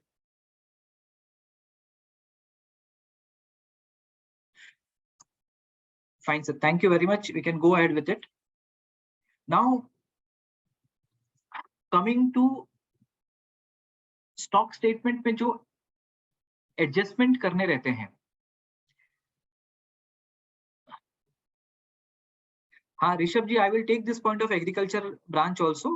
Just let us first complete जो चीज हाथ में लिया है, CC को अपन complete करते हैं, फिर अपन एग्रीकल्चर एडवांस में जाते हैं।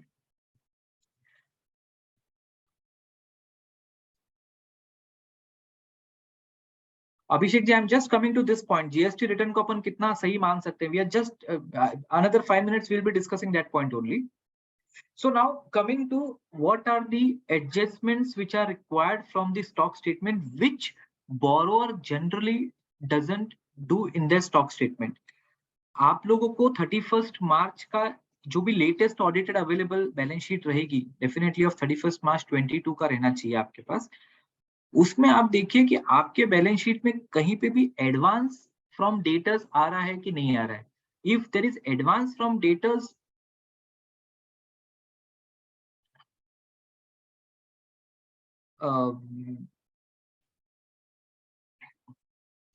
फैजी, आपकी query is basically related to the Finacle commands, which I think some other speaker will be taking.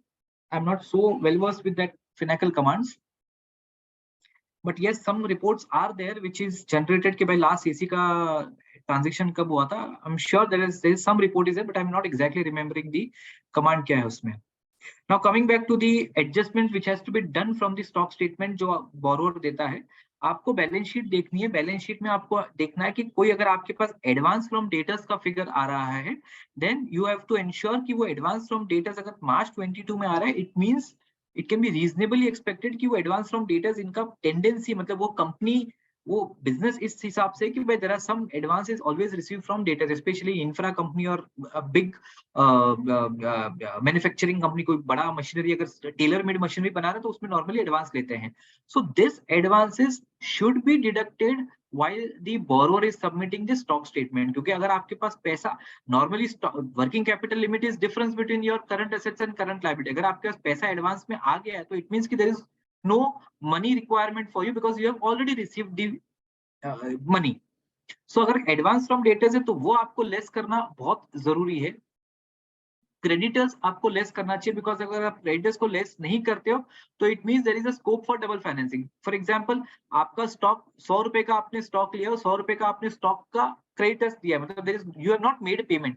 अगर आपने स्टॉक स्टेटमेंट दिया और 100 रुपए का स्टॉक बताया, and if you are not deducting creditors, which will mean 100 रुपए के सामने आपको 75% की फंडिंग मिल जाएगी, मतलब 100 रुपए के सामने आपको 75 रुपए भी मिल गए बैंक से, and at the same time you have not paid to your creditors. So it definitely mean कि आपका 75 rupees is double finance and you are going to, मतलब there may be possibility of diversion of funds. तो creditors जितने भी है, you should always deduct those creditors. Now some of the bank, yes you are right Deep ji, but SBI में now they have considered this point, and what normally certain banks have done is कि आपका जब CMA data देते हैं तो CMA data में there is some creditors which are envisaged, उतना level का creditors they allow to be not to be considered, उसके ऊपर अगर कोई क्रेडिटर रहा तो आपको डिडक्ट करना है। फॉर एग्जांपल, आपका अगर आपने बोला कि आपका purchase during the year is suppose 100 rupees, and आपका 100 रुपीज के सामने आपका 20 रुपीज का क्रेडिटर्स उसने एनविसेज किया कि भाई मेरा 20% का मेरा क्रेडिटर रहता है, तब 20% हो गया। इसका मतलब ये है कि अगर आपका 20 रुपीज तक आपको क्रेडिटर्स आर अलाउड. तो अगर आपका बुक्स में suppose creditors are coming 18 rupees, then definitely you should not deduct because 20 rupees already envisaged during the CMA. अगर आपका 20 के बदले 25 है तो 5 rupees का creditors you have to deduct because this is over and above the creditors which has been envisaged at the time of CMA data. But यहाँ पे सबसे बड़ा catch आता है, what normally SBI also is not doing it. Basically we have already marked, मतलब हमने हमारे reports में हम लोग देते रहते हैं ये चीज. इस पे issue क्या आ रहा है कि suppose आपने 100 रुपए का, जब आपने सीएमए डेटा दिया तो आपने 100 रुपए का क्रेडिटर्स एनविसेज किया कि भाई 100 रुपए का मेरा परचेज होगा and against my 100 rupees my creditors will be to the extent of 20 rupees, means my 20% will be creditors against my purchase. Now what normally कुछ बैंक्स क्या करता है कि वो 20 रुपीज को बेस ले लेता है without correlating with the purchase amount. That is to say मेरा 100 रुपए के सामने 20 रुपए creditor I can accept, which means कि माई परसेंटेज इज 20. अगर मेरा परचेज 100 रुपए के बदले सिर्फ 50 रुपए का है, if my purchase is only of 50 rupees during the year, sale नहीं हुआ, whatever may be the reason, अगर मेरा परचेज खाली 50 रुपए का है, then you can not give the benefit of 20 rupees, because अगर आप 20 रुपीज का बेनिफिट दोगे तो इट मीन्स कि the creditors are 40% of your purchase, which is not there in the CMA data. CMA data is envisaged only 20%. तो आपको अगर 50 रुपए का परचेज है तो आपको सिर्फ 10 रुपीज का ही परचेज क्रेडिटर्स को कंसिडर करना है. अगर 10 रुपीज के ऊपर है तो आपको definitely you should deduct from your stock statement. So this kind of exercise काफी बैंक वाले नहीं करते, although it is there in their closing returns में आता है, but it is not done actually. क्योंकि the reason says कि नहीं भाई हमने तो देख लिया, ये तो पूरे साल भर का ट्रांजैक्शन होगा, blah blah blah, all sort of arguments they will give. But friends, it is very important कि you go on the basis of credit turnover, credit ratio, percentage of creditors. अगर उसमें कुछ भी, जैसे अगर आपका 100 रुपए के बदले आपका 200 रुपए का परचेज हो गया, तो 200 रुपए के परचेज के सामने you can consider creditors to the extent of 40 rupees also because 20% के हिसाब से जा रहा है. So benefit of doubt also you can give to the borrower, but you have to apply this logic. You cannot take as a base कि 20 रुपए तो मुझे 20 रुपए करना है, परचेज एक्चुअल परचेज से मेरा कोई कंसिडरेशन नहीं है. So this kind of exercise you will have to actually do. Now coming on the operation side, which is very important. अपन जब एक बात कर रहे थे कि भाई आजकल जीएसटी के काफी फ्रॉड इनवॉइसेस हो रहे हैं, तो ड्यूरिंग द ब्रांच ऑडिट अगर if you are very vigilant and you have good analysis power, और अगर आपने वाकई में आप अगर जो मैंने बताया कि प्लॉटिंग अगर आपने बराबर किया है, तो you can also be able to understand is the turnover which the borrower is showing is genuine और it is a fake turnover. जो एक one of the participant had raised question about whether the GST turnover can be considered as base or not. So just understand what we are trying to discuss here. GST turnover, GST returns में तो आप कुछ भी बताओगे, जो आपका billing हो रहा है वो सब बताओगे, बट बिलिंग जेन्युइन है कि नहीं है वो आप GST रिटर्न से नहीं चेक कर पाओगे. वो तो आपका एक खाली बेसिक डॉक्यूमेंट हो गया. Actually transactions will have to be seen. Now coming how you are going to identify if there is any red flag or any early warning signal from the operations. If there is, अगर आपके transactions round figure में हो रहे हैं 10 lakh, 5 lakh, 25 lakh, 50 lakh, then it is an early warning signal for you, because अगर आपका transaction round figure में हो रहा है, it is quite possible कि बिलिंग हो गई होगी लेकिन ट्रांजेक्शन घुमाने के लिए खाली वो एक राउंड फिगर का यूज कर रहे हैं. एंड साइमल्टेनियसली जैसे मैंने आज 10 लाख का 20 लाख का मैंने क्रेडिट आया मेरे अकाउंट में और इमीडिएटली मैंने उसको 10 लाख के सामने 9,98,000 कोई दूसरी कंपनी में मैंने ट्रांसफर कर दिए. And if this is a recurring process, then you should be very vigilant कि yes this is an early warning signal और ये खाली टर्नओवर हो रहा है, खाली पैसा घूम रहा है, actual transaction may not happen. अगर आपका पूरा बैंक अकाउंट अगर आप स्कैन करते हो, पता चलता है कि आपका major transactions are in the range of 10 lakhs to 20 lakhs. Yes, Abhishek ji, bank statement will also have to be analyzed in such way only. Then only you will be able to identify. ये मैं आपको जो बोल रहा हूँ ना, ये आपका analysis of the bank statement कर रहे हैं अपन, ये अभी अपना स्टॉक स्टेटमेंट से बाहर आ गए, now we are on the operation side, अपन सीसी के अकाउंट को ट्रांजैक्शंस देख रहे हैं। Arun ji will come to this point of unbilled revenue also, drawing power आपको करना है कि नहीं करना, we can take questions in next, मतलब लास्ट 15 मिनट में अपन क्वेश्चन आंसर्स ले सकते हैं। अभी now just I will go Fair enough, sir. Sir, sorry to interrupt you. You can go on and we'll take the question answer at the end of the session. Not an issue. क्या sir. Otherwise क्या थोड़ा सा कुछ मतलब skip नहीं हो जाए, I'm just we'll just try to cover maximum thing. So I am requesting, sir, I am requesting from all the participants, if they have any questions, they can put in the chat box and we'll take in the end of the session. Thank you, sir. Thank you very much. So now coming on the operations side, आपका operations, हाँ, we were discussing कि if अगर आपने bank statement को scan कर रहे हो और पता चले कि सारे transactions are in the range of 10 to 15 lakhs, सारा ट्रांजेक्शन 10 लाख 15 लाख के आसपास हो रहा है, and suddenly if you see कि 2 या 3 ट्रांजेक्शन है जो 50 लाख के हैं या 25 लाख के हैं, 75 lakhs के, which is not the normal transactions, and वो ट्रांजेक्शंस अगर इमीडिएटली पास ऑन भी हो रहे हैं, although there may be 2 or 3 transactions in a month, but if the transaction 25 lakh, जैसे 50 लाख आया और 49 lakhs मैंने ट्रांसफर कर दिया, then again it is a red flag for you, it is an early warning signal for you कि why the transactions are 2-3 transaction इतने बड़े हो रहे हैं, उसको आपको स्क्रूटिनाइज करना बहुत बहुत जरूरी कि कहां से पैसा आ रहा है और कहां पे पैसा जा रहा है।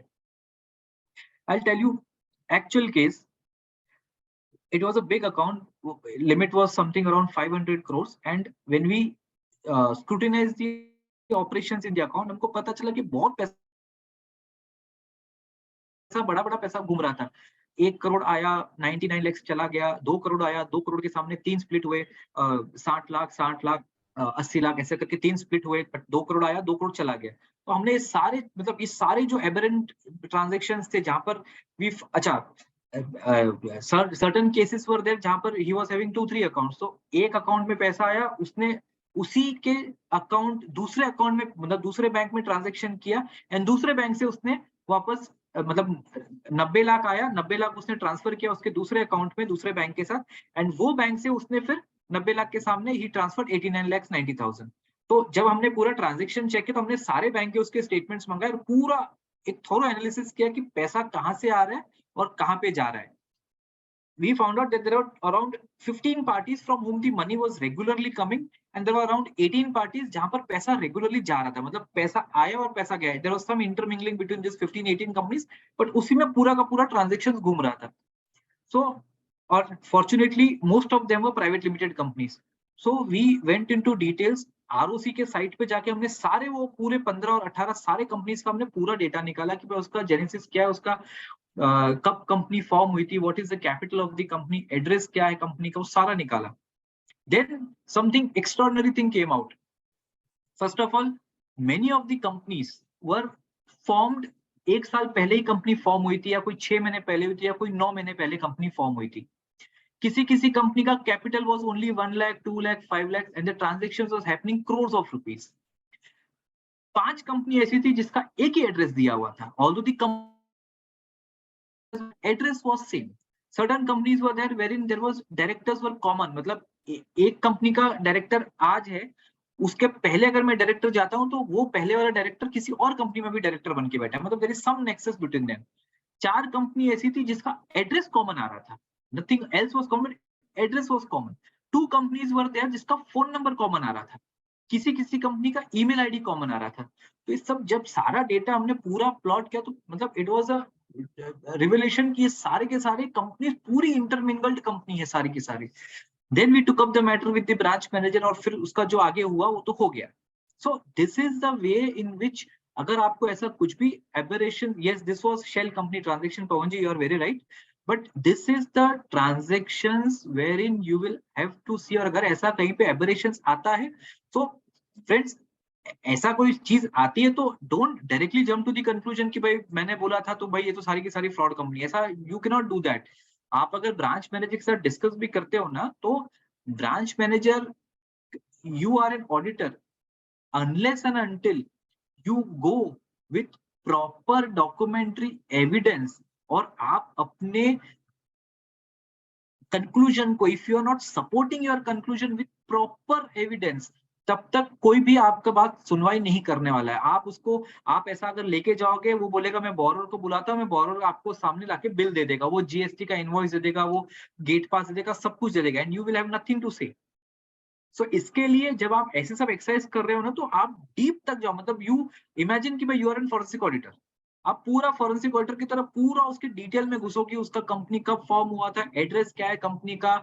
इट इज पॉसिबल कि भाई आपकी कंपनी बॉम्बे में और वो जिस कंपनी से डील कर रहा है वो Calcutta based company, how the transaction would be actually moving, goods कैसे मूव करे, वो सारा थॉट प्रोसेस लेकर आओ, पूरा पेपर में पूरा डिटेल नोट बनाओ विद प्रॉपर डॉक्यूमेंट्स। आरओसी के साइट पे जाओ, गूगल में जाओ, जो डिटेल, गूगल में जाने के बाद भी आपको बहुत सारी चीजें मिलती है। हमने एक डायरेक्टर का ऐसे गूगल में सर्च किया, पता चला कि इज अ हैबिट, मतलब he was actually a trader who has been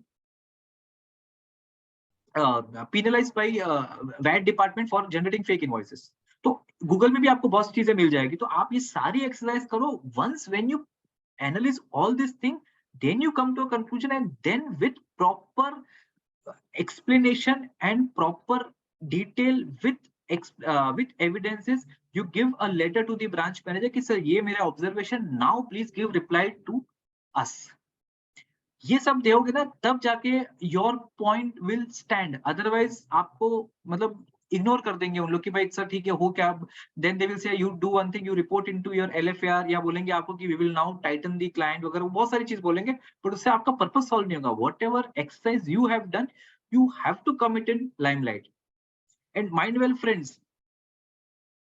please don't ever meet the borrower directly। आपने अगर कुछ ऐसे ऑब्जर्वेशंस दिए which could affect the drawing power of the borrower, या ब्रांच मैनेजर कुछ अफेक्ट करेगा, तो नॉर्मली ब्रांच मैनेजर क्या बोलेगा आपको, अच्छा ठीक है साहब एक काम करिए, मैं borrower को बोलता हूँ वो आपसे पर्सनली आके मिल लेगा। Don't do that mistake under any circumstances। You never know what is the borrower, what kind of borrower is, and you should never develop your practice, neither you should meet nor you should encourage any of your staff member to meet the borrower directly। अगर banker बहुत ज्यादा insist करता है कि साहब वो borrower ही आपको properly explain कर पाएगा, तो आप बोलिए कि अच्छा ठीक है, you always give your queries to the branch manager only। Branch manager को बोलता भी है ना कि आप डायरेक्टली borrower को लिखो, you don't do that, you cannot do that। आप बोरोवर को, आप बैंकर को लिखिए, और अगर बैंकर बहुत इंसिस्ट करता है कि you should meet the borrower because he will be able to explain you properly, then you say कि okay you call the borrower in the bank premises and in the presence of branch manager you discuss whatever you want to discuss. But गलती से भी उसको अपने office में मत बुलाओ, या उनके ऑफिस में मत जाओ, या कहीं पे होटल वगैरह में। Don't do that mistake. कहाँ पे क्या बॉम्ब फूट जाएगा पता भी नहीं चलेगा अपने लोगों को।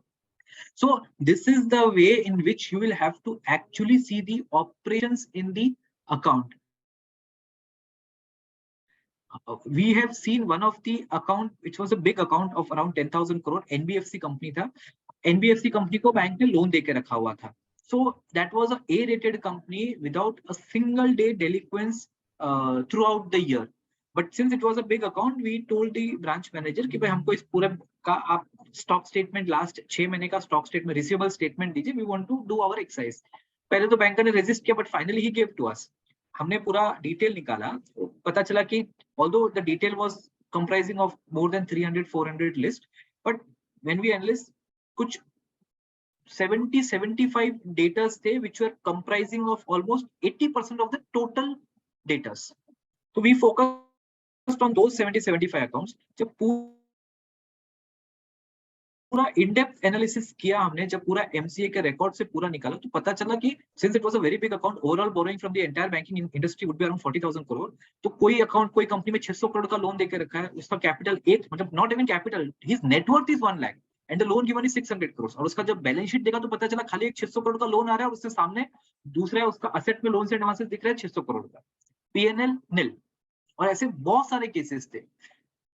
It was, mind you, it was a A-rated company without a single, मतलब एक दिन का SMA 0 भी नहीं था, forget SMA 2।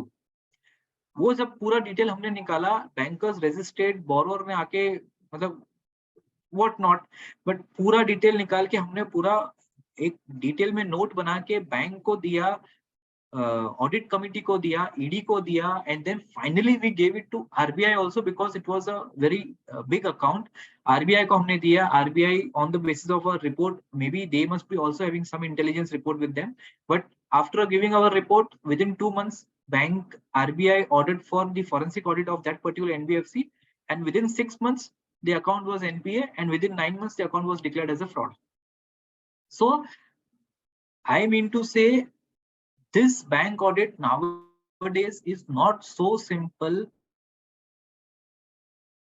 और जो अपन बोलते हैं कि भाई now bank audit is totally system based कर दिया है, that is not, I can not say it is 100% correct. System based कर दिया, बट सिस्टम बेस्ड सिर्फ वही चीज हुई है जो स्कीमेटिक हुई है. ये जो चीज अपन अभी डिस्कस कर रहे हैं ना, ये सारी चीज तो ऐसी है जो आपको ही निकालनी पड़ेगी. इसलिए मैंने बोला कि I will congratulate CIRC for keeping this kind of topic which is थोड़ा सा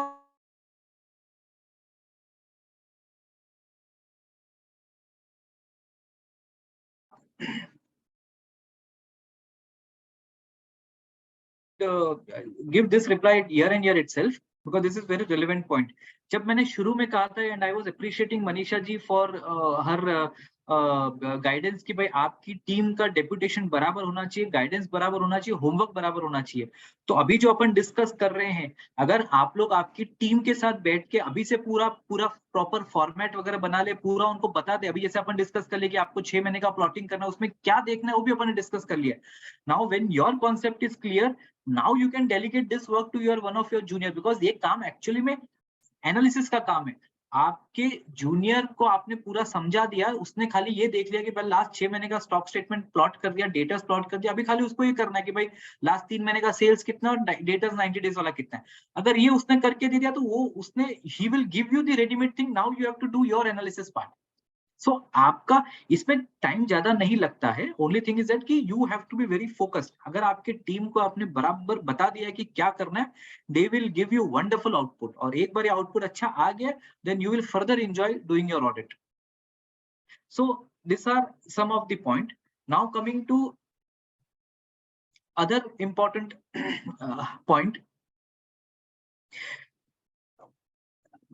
this are the operations account में जो अपने को देखना है वो सारी चीजें. नाउ अदर देन ऑपरेशंस, मतलब आप जब कोई बड़े अकाउंट्स को चेक कर रहे हो, and if it is a listed company suppose, तो लिस्टेड कंपनीज में यू शुड ऑलवेज सी कि भाई एक साल का आपका प्राइस मूवमेंट कितना हुआ है. If there is abnormal increase in और decrease in price movement, like price is increase by 100% or it has been decreased by 70-80%, then again it is an early warning signal for you, because you will have to investigate as to what has happened in a particular year जहां के price has behaved so abnormally. 100% increase होता है, ऐसा क्या company में आ गया है कि भाई इतना अच्छा परफॉर्मेंस है कि भाई 100% इंक्रीज हुआ है, या ऐसा क्या नेगेटिव पॉइंट आया कि भाई it has decreased by 50% or 60% or more than that.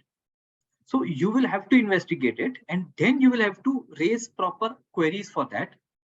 Similarly, if there is any resignation of top employees, अभी 2-3 दिन पहले की न्यूज है, नायका फैशंस में एक एग्जीक्यूटिव ने, टॉप लेवल एग्जीक्यूटिव से resign.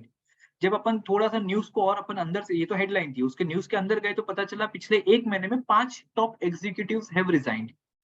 Now this is again a early warning signal for you, because आपको और मुझे और बैंकर को पता नहीं चलेगा कि day to day what is happening in the company, because operations company में चल रहे हैं. अपने सामने तो खाली बैंक के ट्रांजैक्शंस आ रहे हैं, बैंक के ट्रांजैक्शन सब नॉर्मल चल रहे हैं. There is a DP, he submitting stock statement, there is nothing to worry for you and me.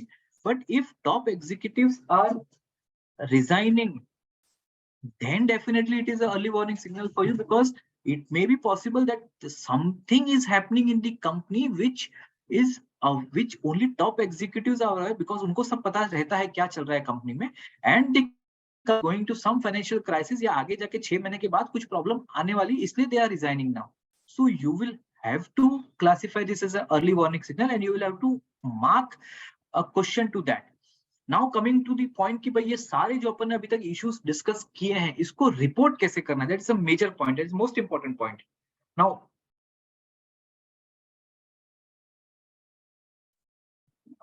Deep ji, how banks monitor AWS if they see only account transaction? See, as banker जो रहता है ना वो सब schematic चीज में जाता है। इतना एनालिसिस जो अपन बात कर रहे हैं ना, उतना एनालिसिस बहुत कम बैंकर करते हैं। And specially now when we are in CBS system, जहाँ पे सारा का सारा पूरा सेंट्रलाइज्ड क्लियरिंग होता है, वहां पर अगर आपके अकाउंट में balance, if you have a CC account, if you CC account is having sufficient balance, अगर कोई चेक आ गया 50 लाख का है, 1 करोड़ का है बैलेंस है, तो ऐसे ही निकल जाएगा, वो ब्रांच में तो आता ही नहीं है। ये तो तब था जब बैंक ब्रांच में पर्सनली चेक आते थे और वो चेक करता था कि भाई ये तो एबनॉर्मल चेक है, and then he used to see कि भाई क्या एबनॉर्मलिटी है, तो फोन करता था बोरोवर की कि भाई इतना बड़ा चेक क्यों आया। अभी तो क्या है, अब आपका सीधा सीबीएस सिस्टम है, सीधा आया, प्रोसेसिंग हुआ, अगर अकाउंट तो सारा, अगर अकाउंट में बैलेंस है तो पैसा चेक क्लियर हो गया। So nobody is there who is making such kind of analysis, except अगर कोई आपका स्टॉक ऑडिटर हो जो ऑब्जर्व कर सकता है, या कोई एएसएम ऑडिटर है जो ऑब्जर्व कर सकता है। अदरवाइज इन नॉर्मल जनरली ये सारे एक्सरसाइज बैंक वाले नहीं करते। Now coming to the point as to how we are going to report in during our audit. So the process is कि आपको ये सारे जो aberrations अपन ने डिस्कस किए, फर्स्ट ऑफ ऑल ये सारे एबरेशंस का पूरा लिस्ट बना लीजिए विद प्रॉपर डिटेल्ड रीजनिंग की why you are observing in this way and what is the reason for your such observation. वो सारे ऑब्जर्वेशंस आप ब्रांच मैनेजर को दीजिए। ये सारे ऑब्जर्वेशंस आप ब्रांच मैनेजर को दीजिए। फॉर एग्जांपल जो अपन ने रेजिग्नेशन का दिया, अपन ने प्राइस मूवमेंट का डिस्कस किया, अपन ने राउंड फिगर का डिस्कस किया, ये सारा उनको आप ब्रांच मैनेजर को दीजिए कि please give us the proper explanation for all this things.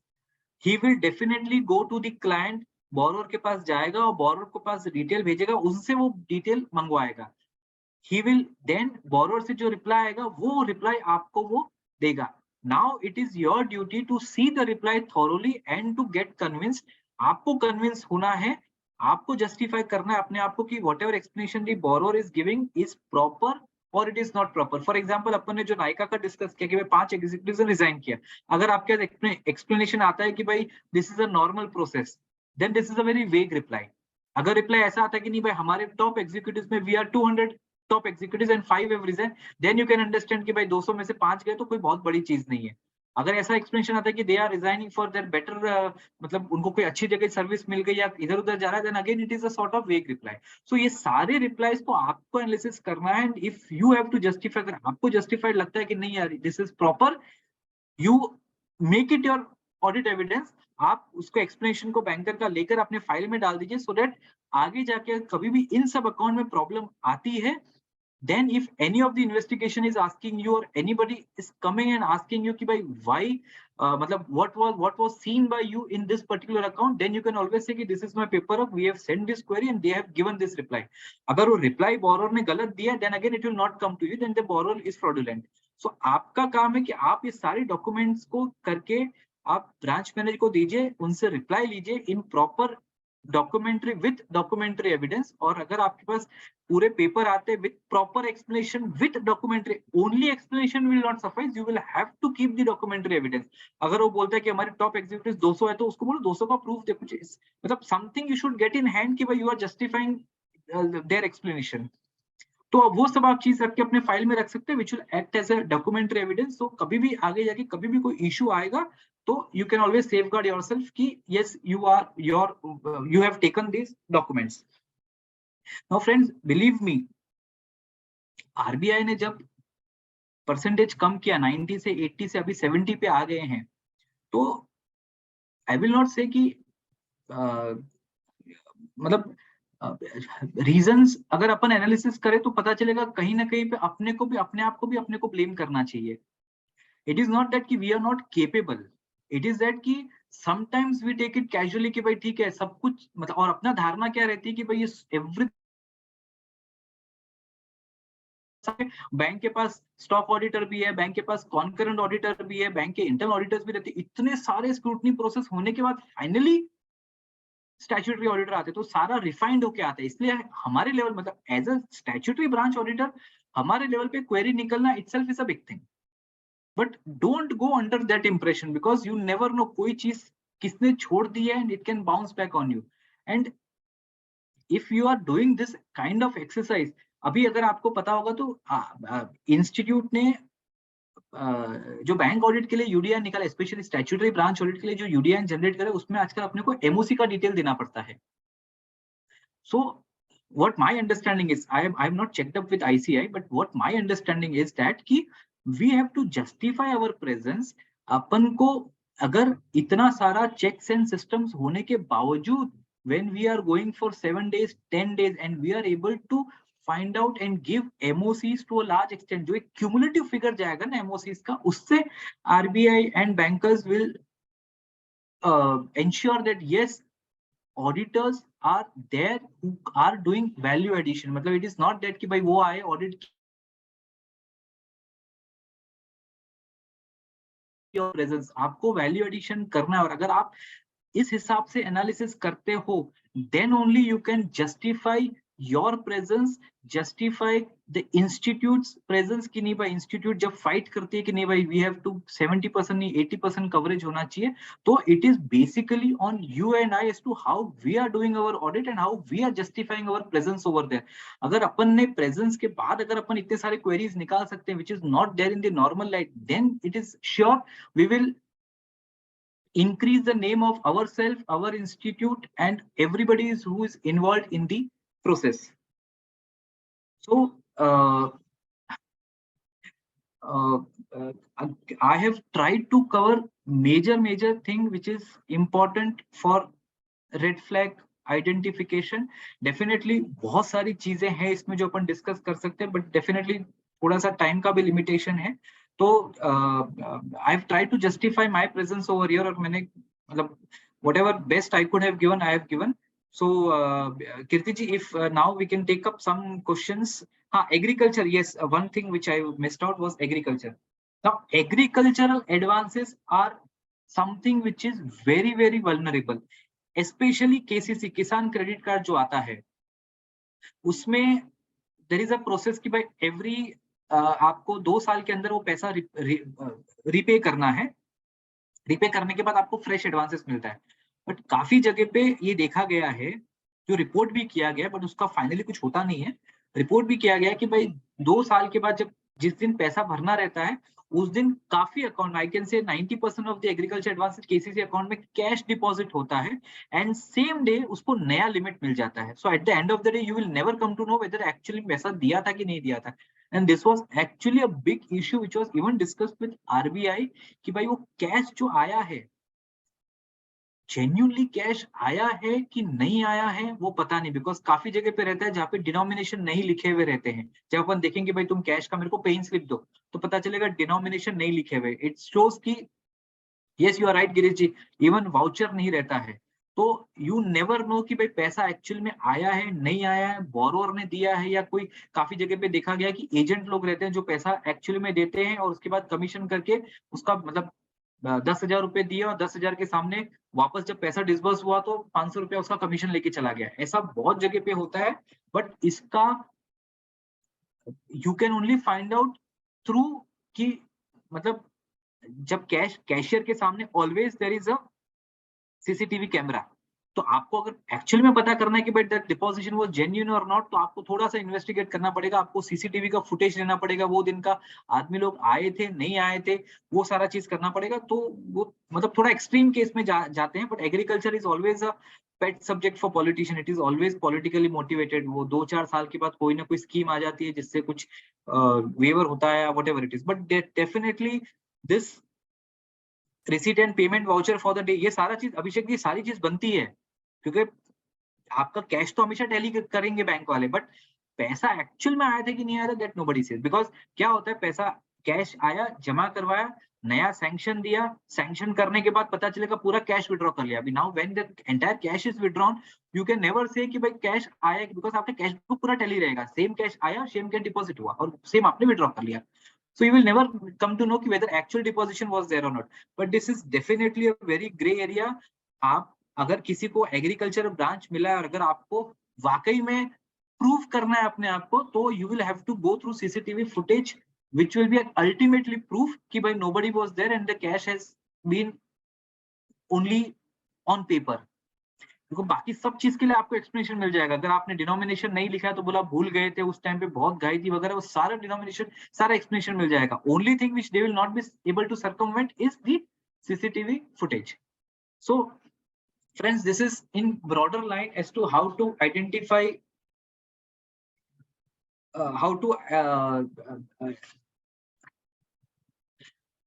हाँ पीयूष जी, आपका टाइम स्टैम्प वगैरह से वो टाइम स्टैम्प वगैरह सब लगा हुआ रहेगा, क्योंकि जो काम होएगा तो इन लोग पूरा काम करेंगे कि भाई सारा चीज होए, but only thing what you can ensure yourself is only through CCTV footage. So friends, I have tried to cover the majority of areas. Kirti ji, if we can take some of the questions, so we can just Sure, sir. try to Sure. resolve them. Sure, sir. So if anybody is having some questions, so they may ask from the sir. So there is a one question. Satya Prakash ji has raised the hand. So can I unmute the participant, sir? Yes, no issues. Yes, Satya Prakash ji. Sir several times जो है term loan में, हाँ term loan में मतलब payment तो जो supplier को हो जाती है, करेक्ट, बट इक्विपमेंट सप्लाई नहीं होता और जो बोरोवर है उससे कैश ले लेता है। करेक्ट, ऐसा भी होता है। तो उसके लिए what you can do is normally हमेशा जब भी टर्म लोन का डिसबर्समेंट होता है, it is always followed by bank managers visit, और वो आपको विजिट रिपोर्ट देता है जहां पर फोटोग्राफ्स आती है कि भाई उसने विजिट किया है, उसने देखा है कि इस मशीनरी के लिए पैसा दिया, वो इंस्टॉल हुआ है, वो फोटोग्राफ आपको लगा के देता है। That you can keep it in your record so that you can, because it will not be possible for you to go over there and visit. तो आपके लिए यही बेस है कि भाई आप वो ब्रांच मैनेजर गया था, उसका विजिट रिपोर्ट है और उसका इंस्टॉलेशन है, उसका फोटोग्राफ ले लिया, तो you can reasonably at least your work as an auditor you have fulfilled. Sir, there is one question. Some points for housing loan as well. Some red flags for housing loan as well. See, housing loan का red flag का only important point which you can check is काफी बार ऐसा होता है कि I am staying at Bombay, तो I know about Maharashtra का जब स्टैम्प ड्यूटी भरते हैं उसमें, तो always there is a price कि भाई स्टैम्प ड्यूटी कितना किया है मैंने, suppose the stamp duty value is 1 crore and if my agreement value is 1 crore से नीचे है, काफी नीचे 80 लाख है, 70 लाख है, then it is a early warning signal for me कि why the adjustment is done in this way. और अगर 1 crore के बहुत ही ऊपर है, 2 crore है, 2.5 crore है, then again it is an early warning signal. It can be possibility कि वो हायर लोन लेके there is some sort of adjustment between buyer and seller. So this kind of thing can happen. आजकल since now सारा registration वगैरह पूरा online हो गया है और पूरा फोटो के साथ होता है, तो आजकल वैसा क्वेरी बहुत कम है कि जहां पर एक ही फ्लैट 2 या 3 जनों को बेच दिया, तो वो क्वेरीज आजकल बहुत कम मिल रही है. But this kind of over billing, over invoicing का queries are still there. So there you will have to step in. Okay, thank you, sir. And I don't think so. There is there is one question left, sir. How and where to report these signals? हाँ, this early warning signal का अगर आप देखोगे तो कहीं पे ऐसा अनेक्षर वगैरह कुछ नहीं है. This all you will have to report in your LFAR. और LFAR में आप जब रिपोर्ट करोगे ना, पूरा डिटेल में देना, because I know as a central auditor when we get the report, हमारे को जब LFAR आती है तो mind well friends, we go through each and every point of LFAR to ensure कि फर्स्ट ऑफ ऑल कि आपकी कोई एक छोटी सी क्वेरी आपकी रहेगी, आपके ब्रांच की रहेगी, मे be the amount may not be material for your branch, but it is impacting the entire bank as a whole. तो इट में भी क्यूमुलेटिव फिगर बैंक में बहुत बड़ा होगा. तो आप लोग की जो भी क्वेरी आती है उसको पूरा एक एक चीज को पूरा ध्यान से देखते हैं. इसलिए it is always requested from your side कि whenever you mention any point in your LFAR, आप लोग पूरा डिटेल में दीजिए कि भाई what is the issue and why are you highlighting this issue. For example, अपन ने जो टर्नओवर की बात करी कि you are anticipating there is a fake turnover, it's only a circular trading. then you should give कि भाई हमने पूरा ये analysis किया था, we have seen the data, we have seen creditors and it is found that debtors and creditors are from same group or whatever you want to say with the documentary evidence, then it will be easier for the central auditor to take a view on it. Central auditor can even mark that account as NPA also, even if there is no delinquency, but from this kind of observation, it can be marked as NPA. Or it can further be told to the audit committee that this account has to be investigated in detail. So there is a Girish Mittal ji. I am going to unmute the Mittal ji. Yes, Mittal ji, ask your question.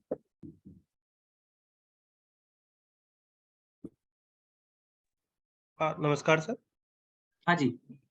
Sir I have 2 questions. जो जैसे कई बार companies security deposits ले लेती हैं या retention money मतलब सामने वाले की में से 5 या 10% का एक कट कर देती हैं और वो 24 या 25 महीने बाद रिलीज होता है. ये कई बार अमाउंट पे होल्ड लगा दिया जाता है, तो क्या वो भी डीपी की कैलकुलेशन में डिडक्ट होंगे sir? Very good question. This is subject to lot of litigation. Security deposit, retention deposit जिसको बोलते हैं, performance deposit बोलो, कुछ भी बोल लो. अगर see ideally is that कि अगर आपका वो 1 साल के बाद या 2 साल के बाद, मतलब it normally happens कि आपने कोई इंस्टॉल किया मशीनरी, वो मशीनरी का परफॉर्मेंस देखेंगे और वो 1 साल के बाद आपको रिटेंशन मनी देने वाले. So normally what happens is that कि your that retention money is basically not due. अगर वो आपका ड्यू नहीं है तो you can not take it in your DP. कहीं कहीं पे इट इज ऑलवेज देयर कि bank considers this for the purpose of sanction. लेकिन अगर सिक्योरिटी डिपॉजिट को सैंक्शन में डीपी में लेना है तो always there should be specific point in the sanction letter which should clearly say कि retention deposit has to be taken for the purpose of DP. अगर वो नहीं है then ideally speaking you should not consider drawing power में उसका consideration नहीं होना चाहिए because it is not due. Simple logic है इसका. अगर कल को if the account suppose जिधर से पैसा लेना है उसका retention money 2 साल के बाद का due है और अगर suppose वो account NPA हो जाता है, then my simple question is कि whether you will be able to file a legal case for the retention money. Whether that legal case will stand in the eyes of law. We have taken this opinion from a law firm and they told us कि अगर आपका due 2 साल के बाद हो रहा है based on performance of something or based on the actual output of particular machinery which you have installed, वो 2 साल के बाद हो रहा है तो इन 2 साल के पहले आप उसको डिमांड ही नहीं कर सकते. अगर वो NPA हो गया तो it means कि your money is gone. So जिस पैसे में अगर आपका legal rights नहीं है तो definitely you cannot take it for the purpose of DP.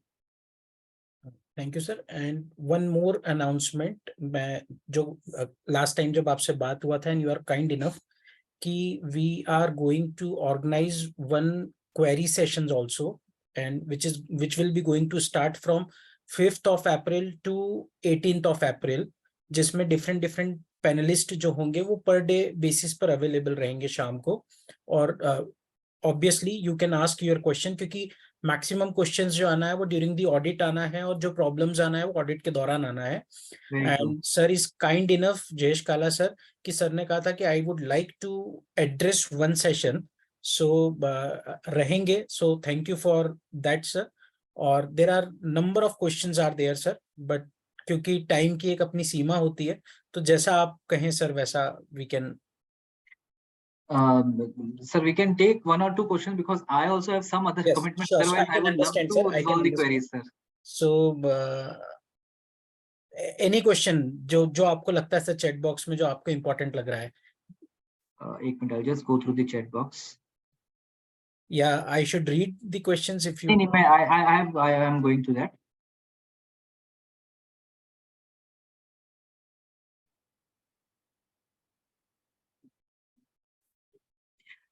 One question I believe Mr. Deep has asked, sir, how EWS early warning signal red flag different from fraud, or is it a perpetuation of fraud? Yes, it is a starting point of a fraud. Normally जब fraud operational account में determine करते तो it always starts with early warning signal. Early warning signal से उसको red flag में convert करते हैं. Red flag का मतलब होता है कि system में उसको mark कर दिया जाता है account को कि भाई this is a red flag account. So the account is monitored very thoroughly, and as per the RBI guidelines, within 6 months the banker has to either convert this account as a, either determine this account as a fraud, or it has to say कि नहीं भाई account, we have scrutinized the transaction and it is not a no fraudulent activities there, it is a normal account. So this is a starting point of a fraud. So thank you, sir. And for proposing the formal vote of thanks, may I request to CA Nitin Gupta ji, Vice Chairman of CIRC of ICI. Over to you, Nitin ji. Thank you, Kirti ji. Really, Jayesh ji, our guest speaker, has very nicely deliberated that how we have to check our operation of accounts during the course of our audit. Thank you very much, sir, for sharing your knowledge on bank audit to us. Special thanks to Manisha Biyani ji and Kirti ji. Also, we have with us Nain Kothari ji and all the participants for joining this webinar and being a part of this webinar and making this webinar a very successful one. Thank you so much. Now we will tomorrow also join on the same time at 4 o'clock. Tomorrow our session will be on IRIC norms to discuss all the issues on bank audit. Thank you very much. Thanks to all again. Thank you very much, sir. Thank you, sir. Thank Thank you, you, sir. Nitin. It was a very nice session. Very practical examples you gave. It was really wonderful. Thank you. Thank you. Thank you. Thank you. Should I close, sir? Yes, yes. Yes. Yes.